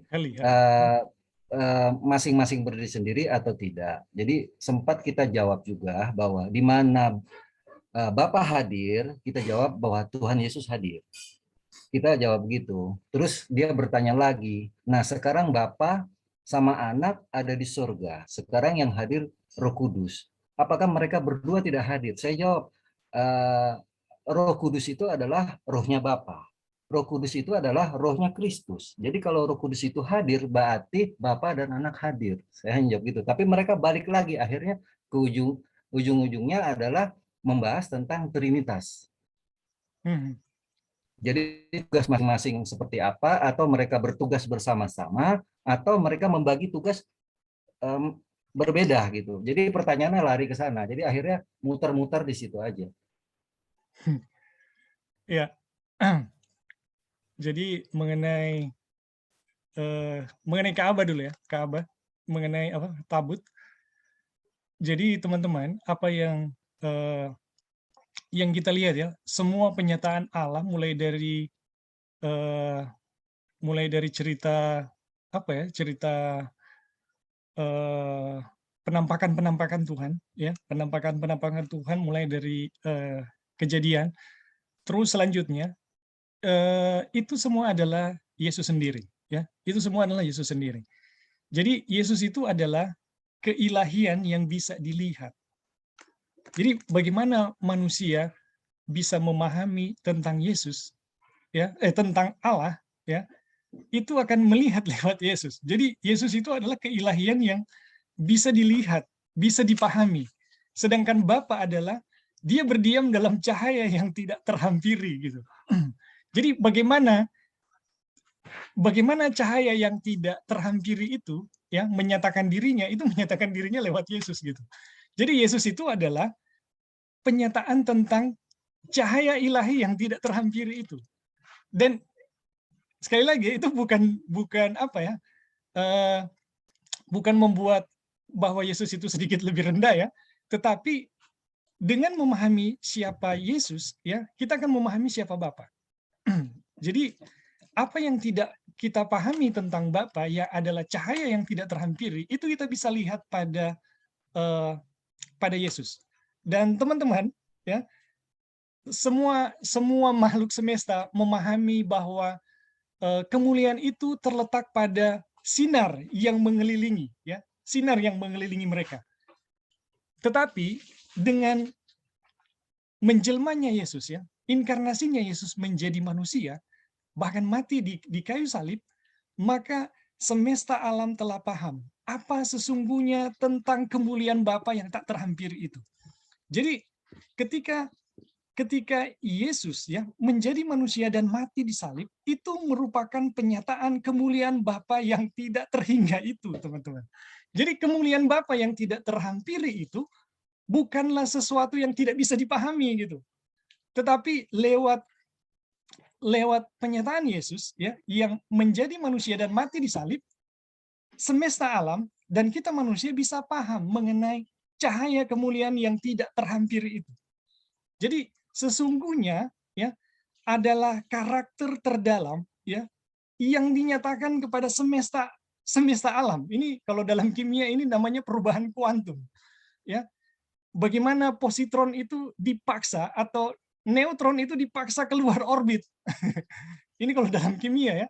Dan terjadi satu perubahan kuantum yang begitu dahsyat, dan itu akan mengerahkan energi yang begitu dahsyat juga, ya. Jadi teman-teman, apa yang Yesus nyatakan di salib itu merupakan satu hal yang sangat dalam dari pribadi kealahan yang dipaksa keluar, ya, dipaksa keluar oleh setan. Jadi setan memaksa keluar sesuatu yang sebenarnya bisa dipelajari dalam kekekalan, dan kita nggak tahu kekekalan itu sampai kapan. Tetapi karena setan itu dipaksa keluar. Jadi bagaimana kita memahami tentang Bapa itu bisa dilihat dari bagaimana tentang Yesus, ya. Dan kemudian bagaimana kita lebih sederhana untuk memahami tentang kedua keilahian tersebut bekerja, ya. Itu kita bisa lihat pada Ka'bah. Jadi Ka'bah itu ada Shekinah, ya, ada dua ruangan, ya. Bilik suci, bilik maha suci. Di bilik suci ada Shekinah, ya. Ada tabut perjanjian, ada Shekinah yang merupakan gambaran dari tahta Allah.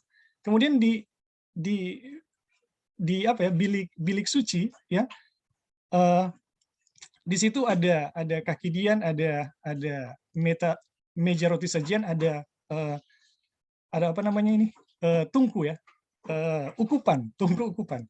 Tapi sederhananya teman-teman, pendeknya adalah semua yang ada di dalam Ka'bah itu menjelaskan tentang bagaimana di surga. Jadi Shekinah itu menjelaskan tentang Bapa, sedangkan imam besar itu menjelaskan tentang posisi dari Kristus itu sendiri. Tetapi apa yang dilihat oleh bangsa Israel sebagai Shekinah itu adalah Kristus sendiri, ya, yang hadir saat itu. Itu yang dijelaskan, ya, oleh Roh Nubuat, itu juga yang dijelaskan oleh Paulus, ya.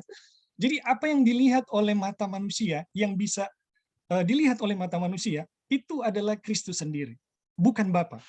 Kalau Bapa itu adalah terang yang tidak bisa dihampiri. Dan bagaimana keadaan itu Tuhan coba, ya, menyatakan kepada kita lewat pelajaran sederhana yang namanya Ka'bah. Jadi dalam Ka'bah itu kita bisa memahami tentang bagaimana tentang anak itu dan bagaimana tentang Bapa itu. Jadi seperti itu, ya. Kemudian tadi apa namanya? Aduh, saya lupa. Mengenai ya, ketika pertanyaan, ya, mengenai Roh Tuhan, ya. Teman-teman, apa namanya yang saya mau katakan? Ini pertanyaan yang saya tanya berkali-kali, ya. Ini saya tanya berkali-kali dan belum pernah dijawab sampai saat ini. Ketika kalau Bapa dan Kristus memiliki roh yang sama, ya, yaitu roh Bapa dan roh Kristus. Ketika di dalam pribadi roh, pribadi siapakah itu? Bapa atau Kristus? Itu sampai saat ini belum pernah dijawab oleh siapapun, ya, yang penganut Godhead, ya. Ini sampai saat ini belum dijawab. Nah, satu-satunya kemungkinan, ya, yang bisa menjawab itu kalau roh itu punya pribadi sendiri. Jadi kalau kita mengatakan roh itu bukan pribadi sendiri, maka kita akan bingung untuk menjawab, ya, pribadi siapakah itu? Apakah pribadi Bapa berhimpit, ya, lebur ketika dalam pribadi roh dengan anak, ya? Itu kita tidak tahu, padahal pribadi mereka itu betul-betul mandiri gitu. Jadi teman-teman, ya, ini kita harus bisa juga melihat, ya, bisa melihat juga pada pergerakan sejarah gereja kita. Ketika Wagoner menjelaskan tentang keilahian Kristus, ini yang namanya Trinitas ini muncul di dalam pekabaran-pekabaran kita. Ini otomatis dia muncul gitu. Dan orang yang pertama yang menggunakan terminologi Roh Kudus itu adalah pribadi yang berbeda, ya, dengan Bapa dan Anak, itu adalah John sendiri. Jadi teman-teman bisa cek sendiri di dalam sejarah, ya. John adalah orang yang pertama kali yang menggunakan terminologi Roh Kudus, Bapa dan Anak itu adalah pribadi yang berbeda, tidak sama. Jadi ini kealahan yang menurut saya sebenarnya telah cukup dinyatakan oleh Tuhan, tetapi semua yang dinyatakan oleh Tuhan itu tujuannya adalah satu, ya. Bagaimana kita mengenal Dia dan bagaimana kita mengalami yang namanya penebusan gitu. Jadi teman-teman, kalau kita memasuki satu areal, ya, yang kemudian di situ kita memasukinya dengan roh yang tidak hormat, ya, apalagi areal kealahan, sampai, aduh, ya teman-teman tahu sendiri ya. Saya rasa tidak ada gunanya. Justru kita sedang menjalankan yang namanya aspirasi dari setan sendiri, yang sedang mengobarkan rasa ingin tahu, ya, yang tidak hormat tentang kealahan. Jadi Lucifer waktu di surga itu sama, ya, modusnya mengobarkan rasa ingin tahu mengenai kealahan sehingga memprovokasi 2/3. Yang pertama 2/3, ya, malaikat untuk memberontak kepada Tuhan. Yang kemudian akhirnya tinggal 1/3. Yang kemudian di dunia pun sama. Bagaimana Lucifer menjatuhkan manusia, Lucifer itu memberikan pemikiran, ya, tentang kealahan gitu.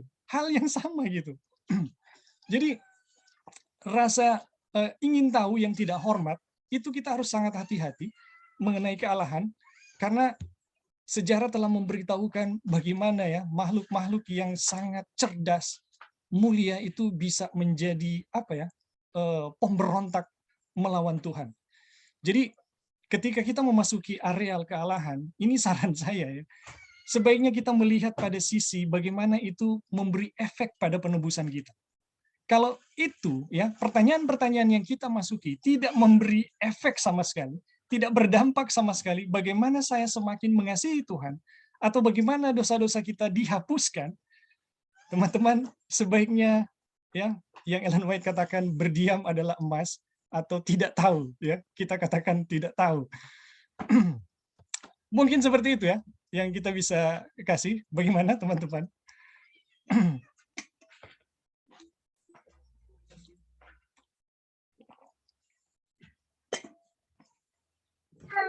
Iya, Bing, thank you so much. Ya, bagaimana Brother John? Ya, jadi memang agak sulit. Saya juga nggak bisa jelasin, juga saya bilang belum sampai di situ. Saya sedang belajar. Jadi teman-teman yang Godhead juga pertanyaan mereka nanti akan lari lagi tentang tahtanya Bapa sama Anak. Kalau kita menjawab Roh Kudus adalah pribadi berdiri sendiri ketiga, berarti akan mereka bertanya nanti kalau kita di surga kita akan ketemu 3 pribadi kealahan. Dia bilang, berarti di surga ada 3 tahta. Sementara yang kita pelajarin selama ini tahta itu hanya ada 2, tahta Bapa sama Anak. Jadi bagaimana kita mau menjelasin yang pribadi yang ketiga yang terpisah ini, yang berdiri sendiri ini? Ya. Jadi ya sementara kita belum bisa menjawab untuk itu ke mereka. Kalau nggak salah, ya, Joy itu punya kutipannya, tapi untuk saya secara pribadi, jawaban saya adalah kalau memang sudah ada yang pernah melihat Roh Kudus, maka kita bisa dengan pastikan ya menemukan ya di mana takhta Roh Kudus. Itu jawaban saya. Jadi ketika orang mempersoalkan ya kutipan Ellen White yang hanya melihat dua takhta, takhta Bapa dan takhta Anak, kemudian di Wahyu ya takhta Bapa dan Anak, saya kemudian mempertanyakan di mana takhta Roh Kudus ya. Saya bertanya, adakah seorang nabi yang sudah pernah melihat Roh Kudus? Atau pernyataan firman Tuhan yang mengatakan Roh Kudus itu bisa dilihat gitu. Dan saya sangat yakin kalau Roh Kudus bisa dilihat, berarti kita akan bisa melihat taktanya. Tapi kalau tidak ada seorang pun ya yang bisa melihat Roh Kudus, itu berarti sampai kapanpun kita tidak akan pernah menemukan ya secara kasat mata di mana taktanya. Ya, tapi bukan berarti dia tidak punya takhta ya, Roh Kudus. Tapi itu ya karena Roh Kudus itu buat saya ya, itu adalah satu unsur yang tidak terlihat, ya kita tidak pernah bisa akan melihatnya gitu. Itu jawaban saya ya, mengenai takhta itu. Atau ada yang lain? Bagaimana Joy? Atau teman-teman yang lain? Ya, jadi kalau kita lihat ya di dalam Alkitab dan Roh Nubuat, memang dijelaskan Bapa ada bentuknya seperti anak di pangkuan Bapa, di dada berarti Bapa ada dada, seperti gitu ya, secara fisik yang manusia bisa mengerti gitu, wujud Bapa dan anak. Tetapi Roh Kudus tidak pernah diterangkannya bahwa Roh Kudus ada, misalnya ada mata kah, ada kaki, atau ada apa yang tadi Edwin bilang ya. Jadi sesuatu yang kita tidak bisa lihat, makanya kan di Yohanes bilang kita tidak bisa lihat, tapi kita bisa merasakan pekerjaannya seperti angin gitu. Kalau ada orang yang bisa lihat bentuk angin, ya bagaimana bentuk angin? Jadi kita nggak bisa lihat, tapi kita bisa merasakan pekerjaannya. Itu yang Alkitab jelaskan mengenai Roh Kudus. Makanya mungkin juga yang tadi Edwin bilang jawabannya ya, yang mana kalau ada orang yang bisa lihat Roh Kudus dalam bentuknya, berarti juga dia harus ada tahta yang bisa dilihat gitu. Nah, makanya kan di Alkitab juga bilang Tuhan menciptakan sesuatu yang kita bisa lihat, visible dengan invisible. Ada sesuatu yang tidak dilihat ya secara manusia, nabi-nabi juga tidak bisa lihat, tapi itu ada di surga gitu, yang Tuhan Yesus sudah ciptakan gitu, ada. Tapi kita nggak bilang Roh Kudus diciptakan, nggak. Yang saya hanya mau bilang ada sesuatu yang tidak invisible, yang tidak bisa dilihat, yang ada di surga gitu. Nah, sebenarnya kalau kita melihat ya, memangnya untuk Tuhan, kita mau bilang maksudnya untuk Tuhan, emangnya kita kan manusia di dunia ini kayak tahta itu seperti, oh manusia memperebutkan tahta, ini Bapa dan Anak ada tahta, kok Kudus nggak ada tahta seperti itu. Untuk Tuhan, apakah istilahnya ya, kalau tidak ada tahta itu dia bukan Tuhan, seperti itu. Kalau nggak ada tahta dia bukan raja. Nggak seperti itu ya. Jadi Holy Spirit itu kan Godhead juga gitu.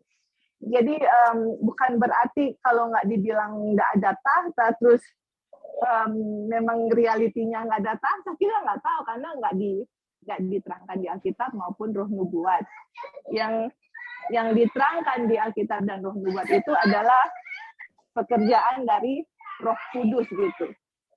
Tapi secara dia punya fisik, dia punya tahta dan segala macam itu nggak pernah diterangkan ya, karena memang selalu diterangkan itu Roh Kudus seperti angin yang tidak bisa dilihat, tapi pekerjaannya kita bisa rasakan seperti itu. Jadi itu yang yang kita mau share, dan juga yang sebenarnya permasalahan dari Godhead yang kita lihat adalah kan Roh Kudus itu bukan Tuhan ya, mereka bilang. Istilahnya bukan Tuhan dalam arti dia itu rohnya Bapa dengan rohnya Anak, bukan independen atau apa person sendiri, pribadi gitu, sorry ya, betul, pribadi sendiri gitu. Jadi permasalahannya adalah kalau kita bilang Roh Kudus itu Tuhan, berarti kita harus sembah karena Tuhan itu harus sembah. Jadi yang dipermasalahkan adalah kalau kita menyembah Roh Kudus, itu sama dengan kita menyembah setan gitu, karena Roh Kudus nggak ada, person-personnya nggak ada gitu.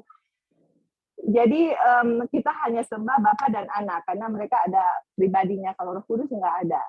Nah akhirnya setelah belajar mengenai Godhead dengan mengenai Allah itu Father, Son, and Holy Spirit, kita dapat kutipan yang kita share sama teman-teman.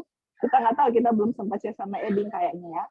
Yang ditulis di situ bahwa ketika orang-orang kudus masuk dalam kerajaan surga, mereka akan berkumpul dan di situ dibilang di situ mereka akan berkumpul dan mereka akan menyembah, ditulis itu the Father, the Son, and the Holy Spirit.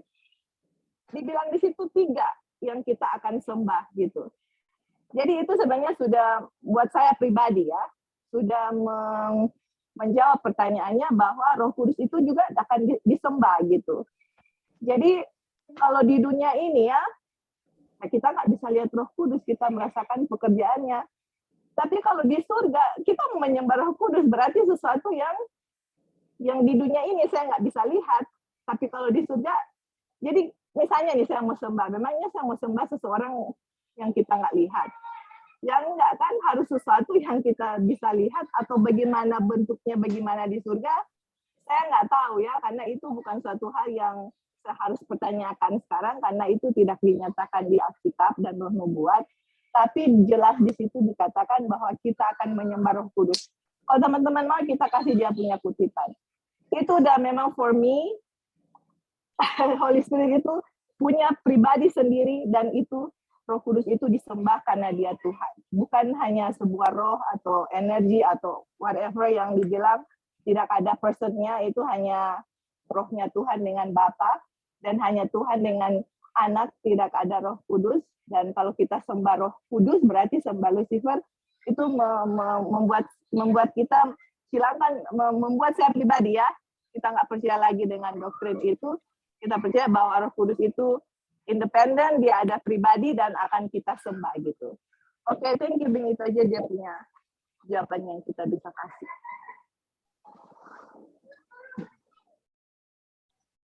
Jadi Joy, nanti ada yang minta boleh share kutipannya.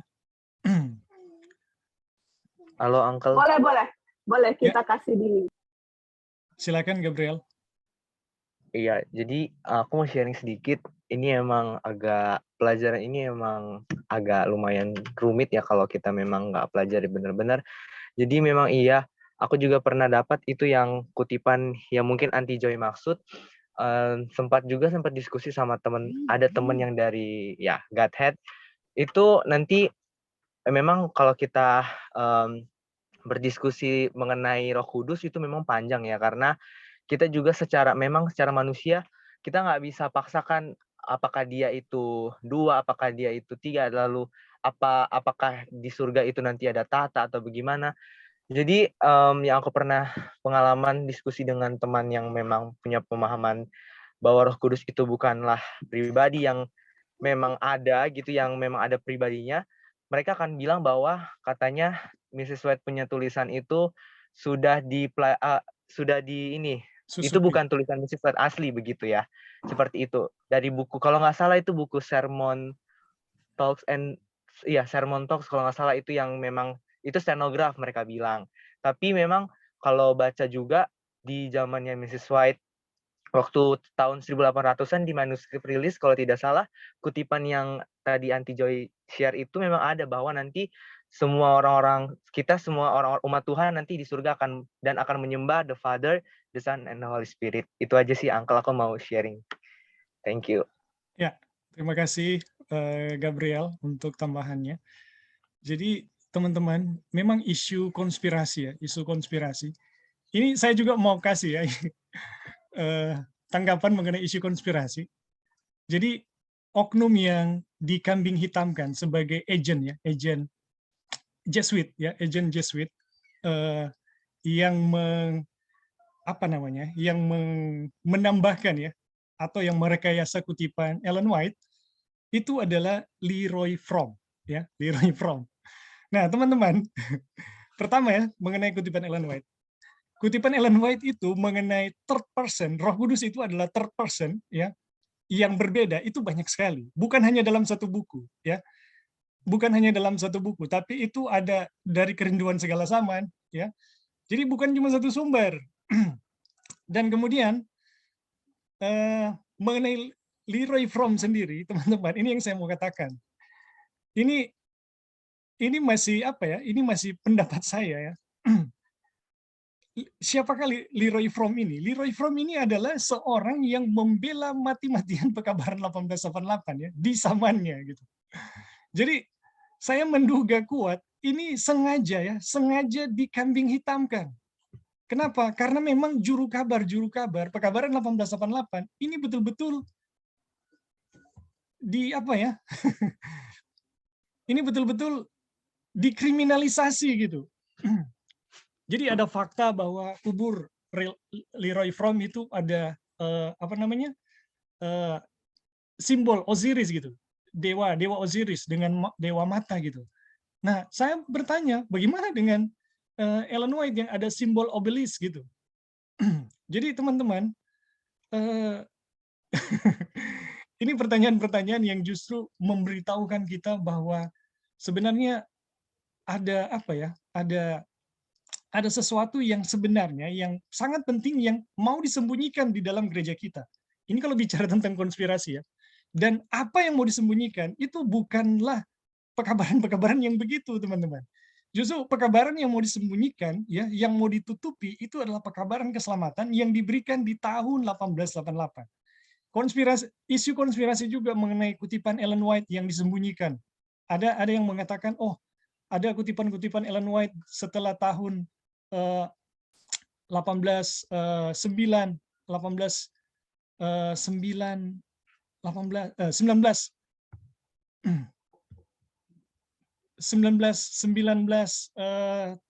sampai 1915 ada kutipan-kutipan Ellen White yang disembunyikan yang tidak diterbitkan oleh General Conference. Teman-teman, saya mau katakan itu tidak akan pernah ditemukan. Dan kalau memang ada yang disembunyikan, justru yang saya duga adalah kutipan-kutipan mengenai pembenaran oleh iman, ya. Justru adalah kutipan-kutipan mengenai pembenaran oleh iman yang dinyatakan di tahun 1888. Bagaimana Ellen White mengendorse pekabaran-pekabaran Jones dan Waggoner. Itu yang disembunyikan, ya. Jadi, aduh, bagaimana ya? Ini teori konspirasi betul-betul menurut saya merusak. Jadi teman-teman, ada baiknya buat teman-teman berdoa dengan sungguh-sungguh sama Tuhan, ya. Dan sekali lagi ya, ketika kita memasuki areal ketuhanan, sebaiknya kita masuk dengan rendah hati. Dan semua yang Tuhan nyatakan kepada kita itu punya efek penebusan kepada kita. Jadi kalau itu tidak memberi efek penebusan, dan saya juga melihat ya orang yang di Godhead itu bukannya mau menghakimi, tapi saya melihat fakta ya. Jadi jadi aneh lah gitu. Jadi teman-teman, mengenai kealahan ini luar biasa ya, luar biasa untuk kita. Tapi sekali lagi ya, pekabaran mengenai keilahian ini ya justru diberikan supaya kita paham. Nanti kita akan lihat lebih indah lagi setelah Waggoner membahas tentang kemanusiaan. Jadi keilahian ini, bagaimana kemanusiaan Yesus itu akan kurang kalau keilahiannya itu kurang, ya. Tapi Waggoner memposisikan keilahian supaya kita melihat bagaimana keilahian itu dinyatakan dalam kemanusiaan. Aduh, itu luar biasa. Dan besok kita akan pelajari hal itu ya. Besok pagi jam 8 kita akan pelajari mengenai hal itu. Dan sekali lagi ya, tujuan Waggoner ini membahas tentang keilahian itu sama sekali di luar dari pandangan Arian ya. Sangat sekali berbeda dengan pandangan-pandangan dari orang-orang Arian ya. Justru Waggoner membawa kita dengan melihat keilahian Tuhan dengan benar, kita akan berubah ya. Jadi tujuan bagaimana Waggoner menjelaskan tentang keilahian supaya kita semakin semakin dosa kita semakin hilang gitu. Bukan kita semakin lebih sombong, merasa lebih benar, ya. Bukan itu ya tujuannya. Tapi dengan memandang Tuhan yang benar, kita akan berubah. Dan saat ini, ya, beberapa pasal mulai dari pasal 1 sampai pasal 4 ini, Wagoner sedang membahas tentang keilahian Kristus. Dan kenapa perlu Wagoner menjelaskan tentang keilahian Kristus? Karena latar belakangnya, di saat buku ini ditulis, dari tahun berdirinya gereja kita, ada banyak dari pimpinan kita yang menganut pandangan Arian. Ya, pandangan Arian itu apa? Ya, termasuk salah satu diantaranya yang menyingkirkan Roh Kudus ya sebagai pribadi gitu. Dan yang kemudian adalah yang merendahkan Kristus. Ya, merendahkan Kristus. Mereka tidak mengatakan betul-betul Kristus itu direndahkan, tapi Kristus itu ciptaan yang kemudian diangkat menjadi ilahi. Ya, ini yang barusan dalam pasal ini kita bahas tadi ya. Jadi teman-teman, ini latar belakangnya demikian ya, latar belakangnya demikian. Tetapi tujuannya adalah bagaimana kita bisa memandang Kristus sebagaimana yang dinyatakan oleh Alkitab atau apa adanya yang dinyatakan oleh Tuhan, dan kita akan berubah. Jadi tujuannya itu ya, jangan kita akhirnya masuk ke areal yang justru semakin kuat pembenaran diri kita ya. Itu menurut saya sebaiknya teman-teman tinggalkan ya. Sebaiknya teman-teman tinggalkan.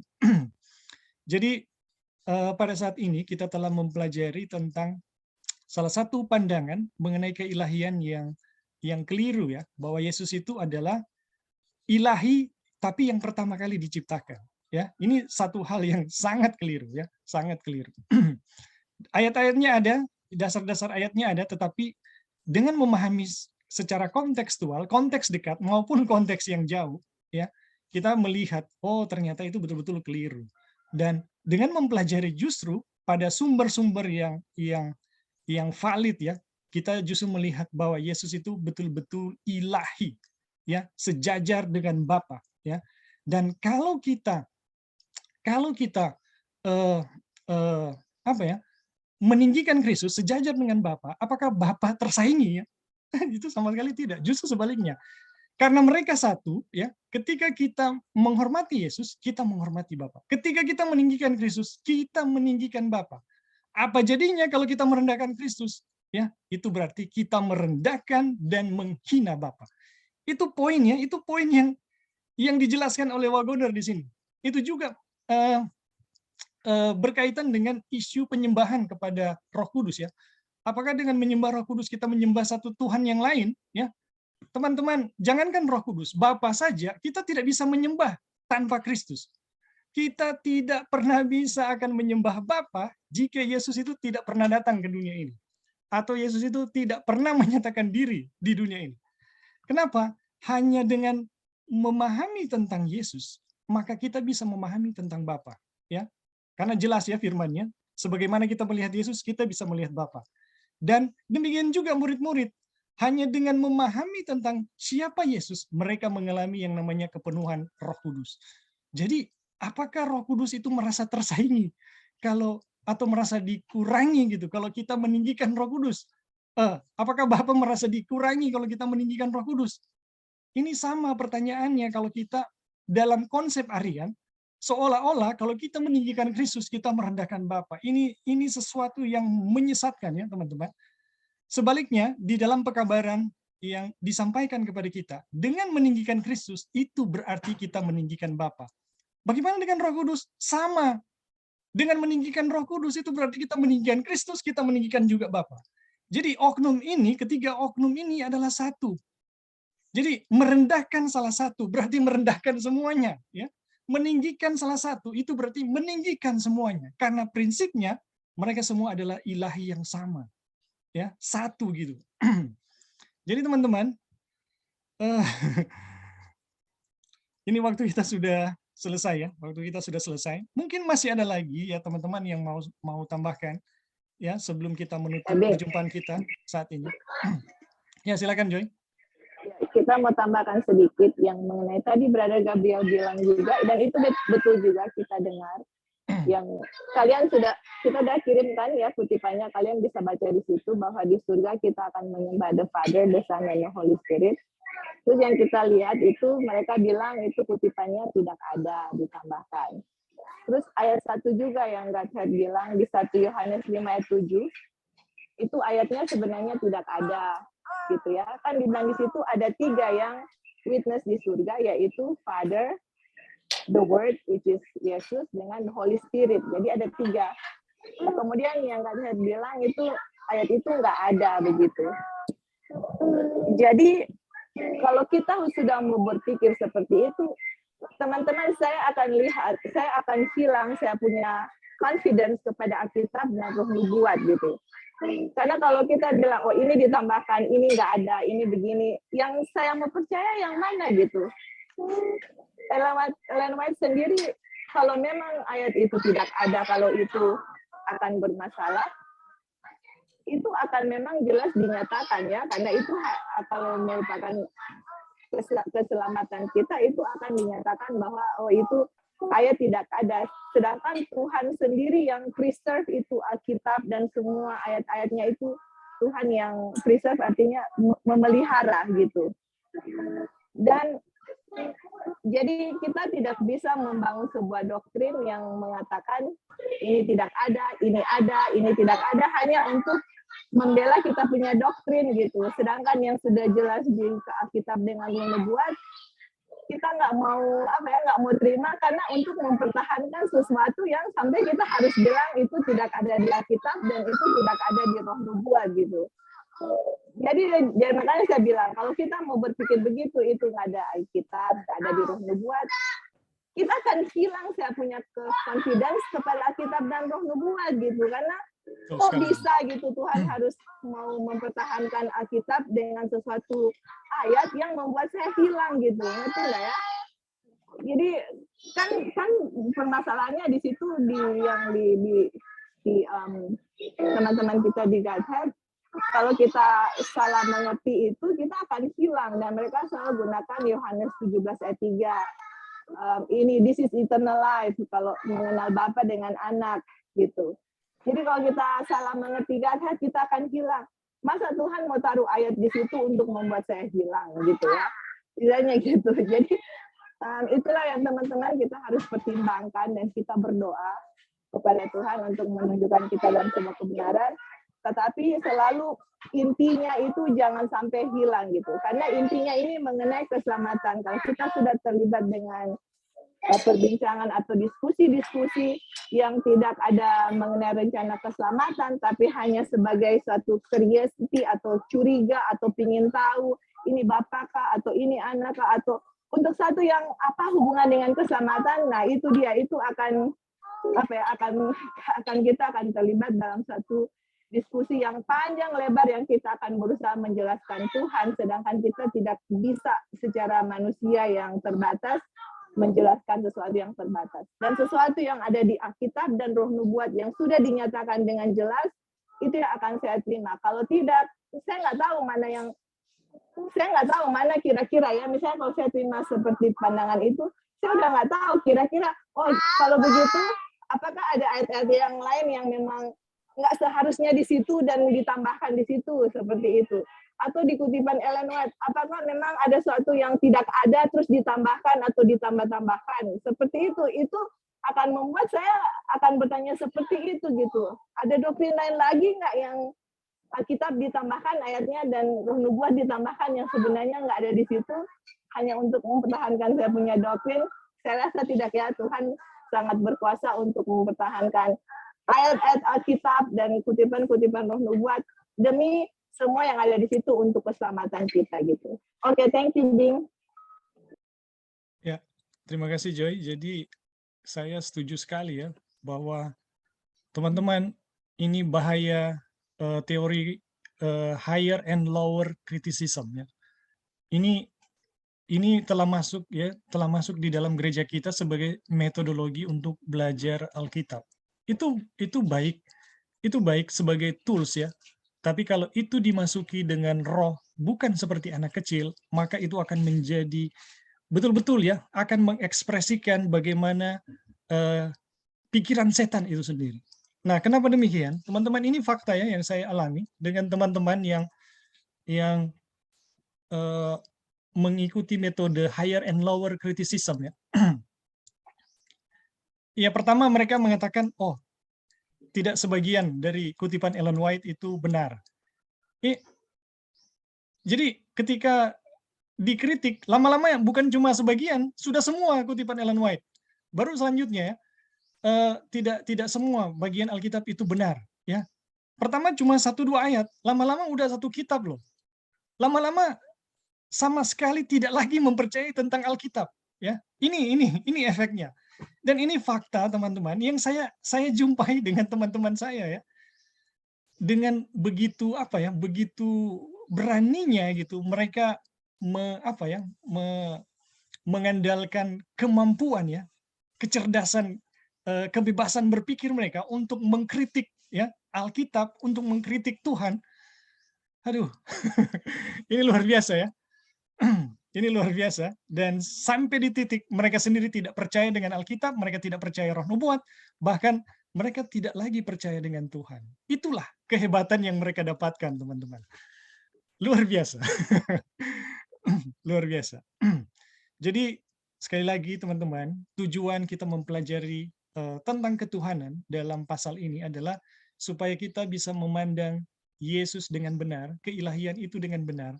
Karena ketika kita melihat dengan benar, ya, maka kita akan berubah sesuai dengan rencananya, sesuai dengan kehendaknya. Dan itulah yang Tuhan inginkan, ya, perubahan di dalam diri kita. Bukan semakin kita cerdas mengenai keilahian, ya, kita semakin jauh gitu, semakin kelihatan, pembenaran dirinya semakin kuat gitu. Luar biasa. Jadi teman-teman, pelajaran kita sudah berakhir ya, sayang sekali pelajaran kita sudah berakhir. Nanti kita sambung besok mengenai kemanusiaan Kristus. Jadi kalau ada kesempatan, jangan lewatkan besok kita akan belajar. Besok jam 8 ya, jam 8 pagi waktu Manado, jam 7 waktu Jawa dan Jakarta. Besok kita akan masuk pada topik kemanusiaan Kristus. Jadi teman-teman, terima kasih untuk kehadirannya, untuk partisipasi, interaksinya. Puji Tuhan kita sudah mempelajari ya. Dan kita akan semakin mempelajari lagi mengenai keilahian ketika dinyatakan di dalam daging ya. Wah, itu lebih luar biasa lagi. Oke, teman-teman, kita akan menutup perjumpaan kita saat ini. Di sini ada Anti Early. Anti Early, apa bisa menutup perjumpaan kita saat ini?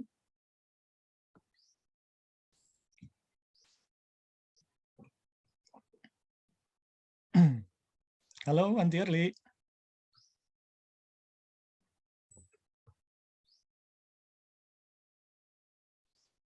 Mungkin nggak available kali ini. Oke. Atau Brother Gabriel, apa bisa? Gabriel bisa menutup? Boleh. Oke. Boleh. Iya. Kita sama-sama bersatu di dalam doa. Bapa kami yang bertata bersama dalam kerajaan surga, pada pagi hari di Indonesia dan sore hari di Amerika, kami saat ini sudah mempelajari pelajaran kebenaran melalui iman. Biarlah ya Bapa, Engkau menuntun kami dan memberkati ya Bapa masing-masing daripada kami di sini semua. Biarlah pemikiran dari surga dan juga karakter Kristus dapat menjadi bagian kami. Memberkati kami Tuhan sepanjang hari ini, dimanapun kami berada, sekalipun kami di dalam lokasi yang berbeda, tetapi biarlah kuasa dari surga selalu menjadi bagian kami, yang akan selalu menuntun kami sampai kepada kedatangan-Mu yang kedua kali. Terima kasih atas segala berkat dan kasih sayang-Mu kepada kami. Mohon ampun bila mana kami melakukan pelanggaran ataupun kesalahan di hadapan Tuhan, agar kami dapat layak untuk menerima berkat dan juga menjadi berkat dan saksi dimanapun kami berada. Terima kasih Bapa. Di dalam nama Yesus kami berdoa dan mengucap syukur. Amin. Amin. Terima kasih Gabriel. Amin. Terima kasih Brother John. Terima kasih Thank Joy. you. Thank you, Gabriel. Thank you, Bing. Thank you, Terima kasih Eddie. William. Kak Opin. Terima kasih Mas Sahabat Kak di sana. Acil, Brother Heli, John. Kak Lori. Kak Eli, Kak Opin. Brother Ali, Anti Acil. Terima kasih Dino. Selamat Sabat untuk yang di Terima kasih. Indonesia.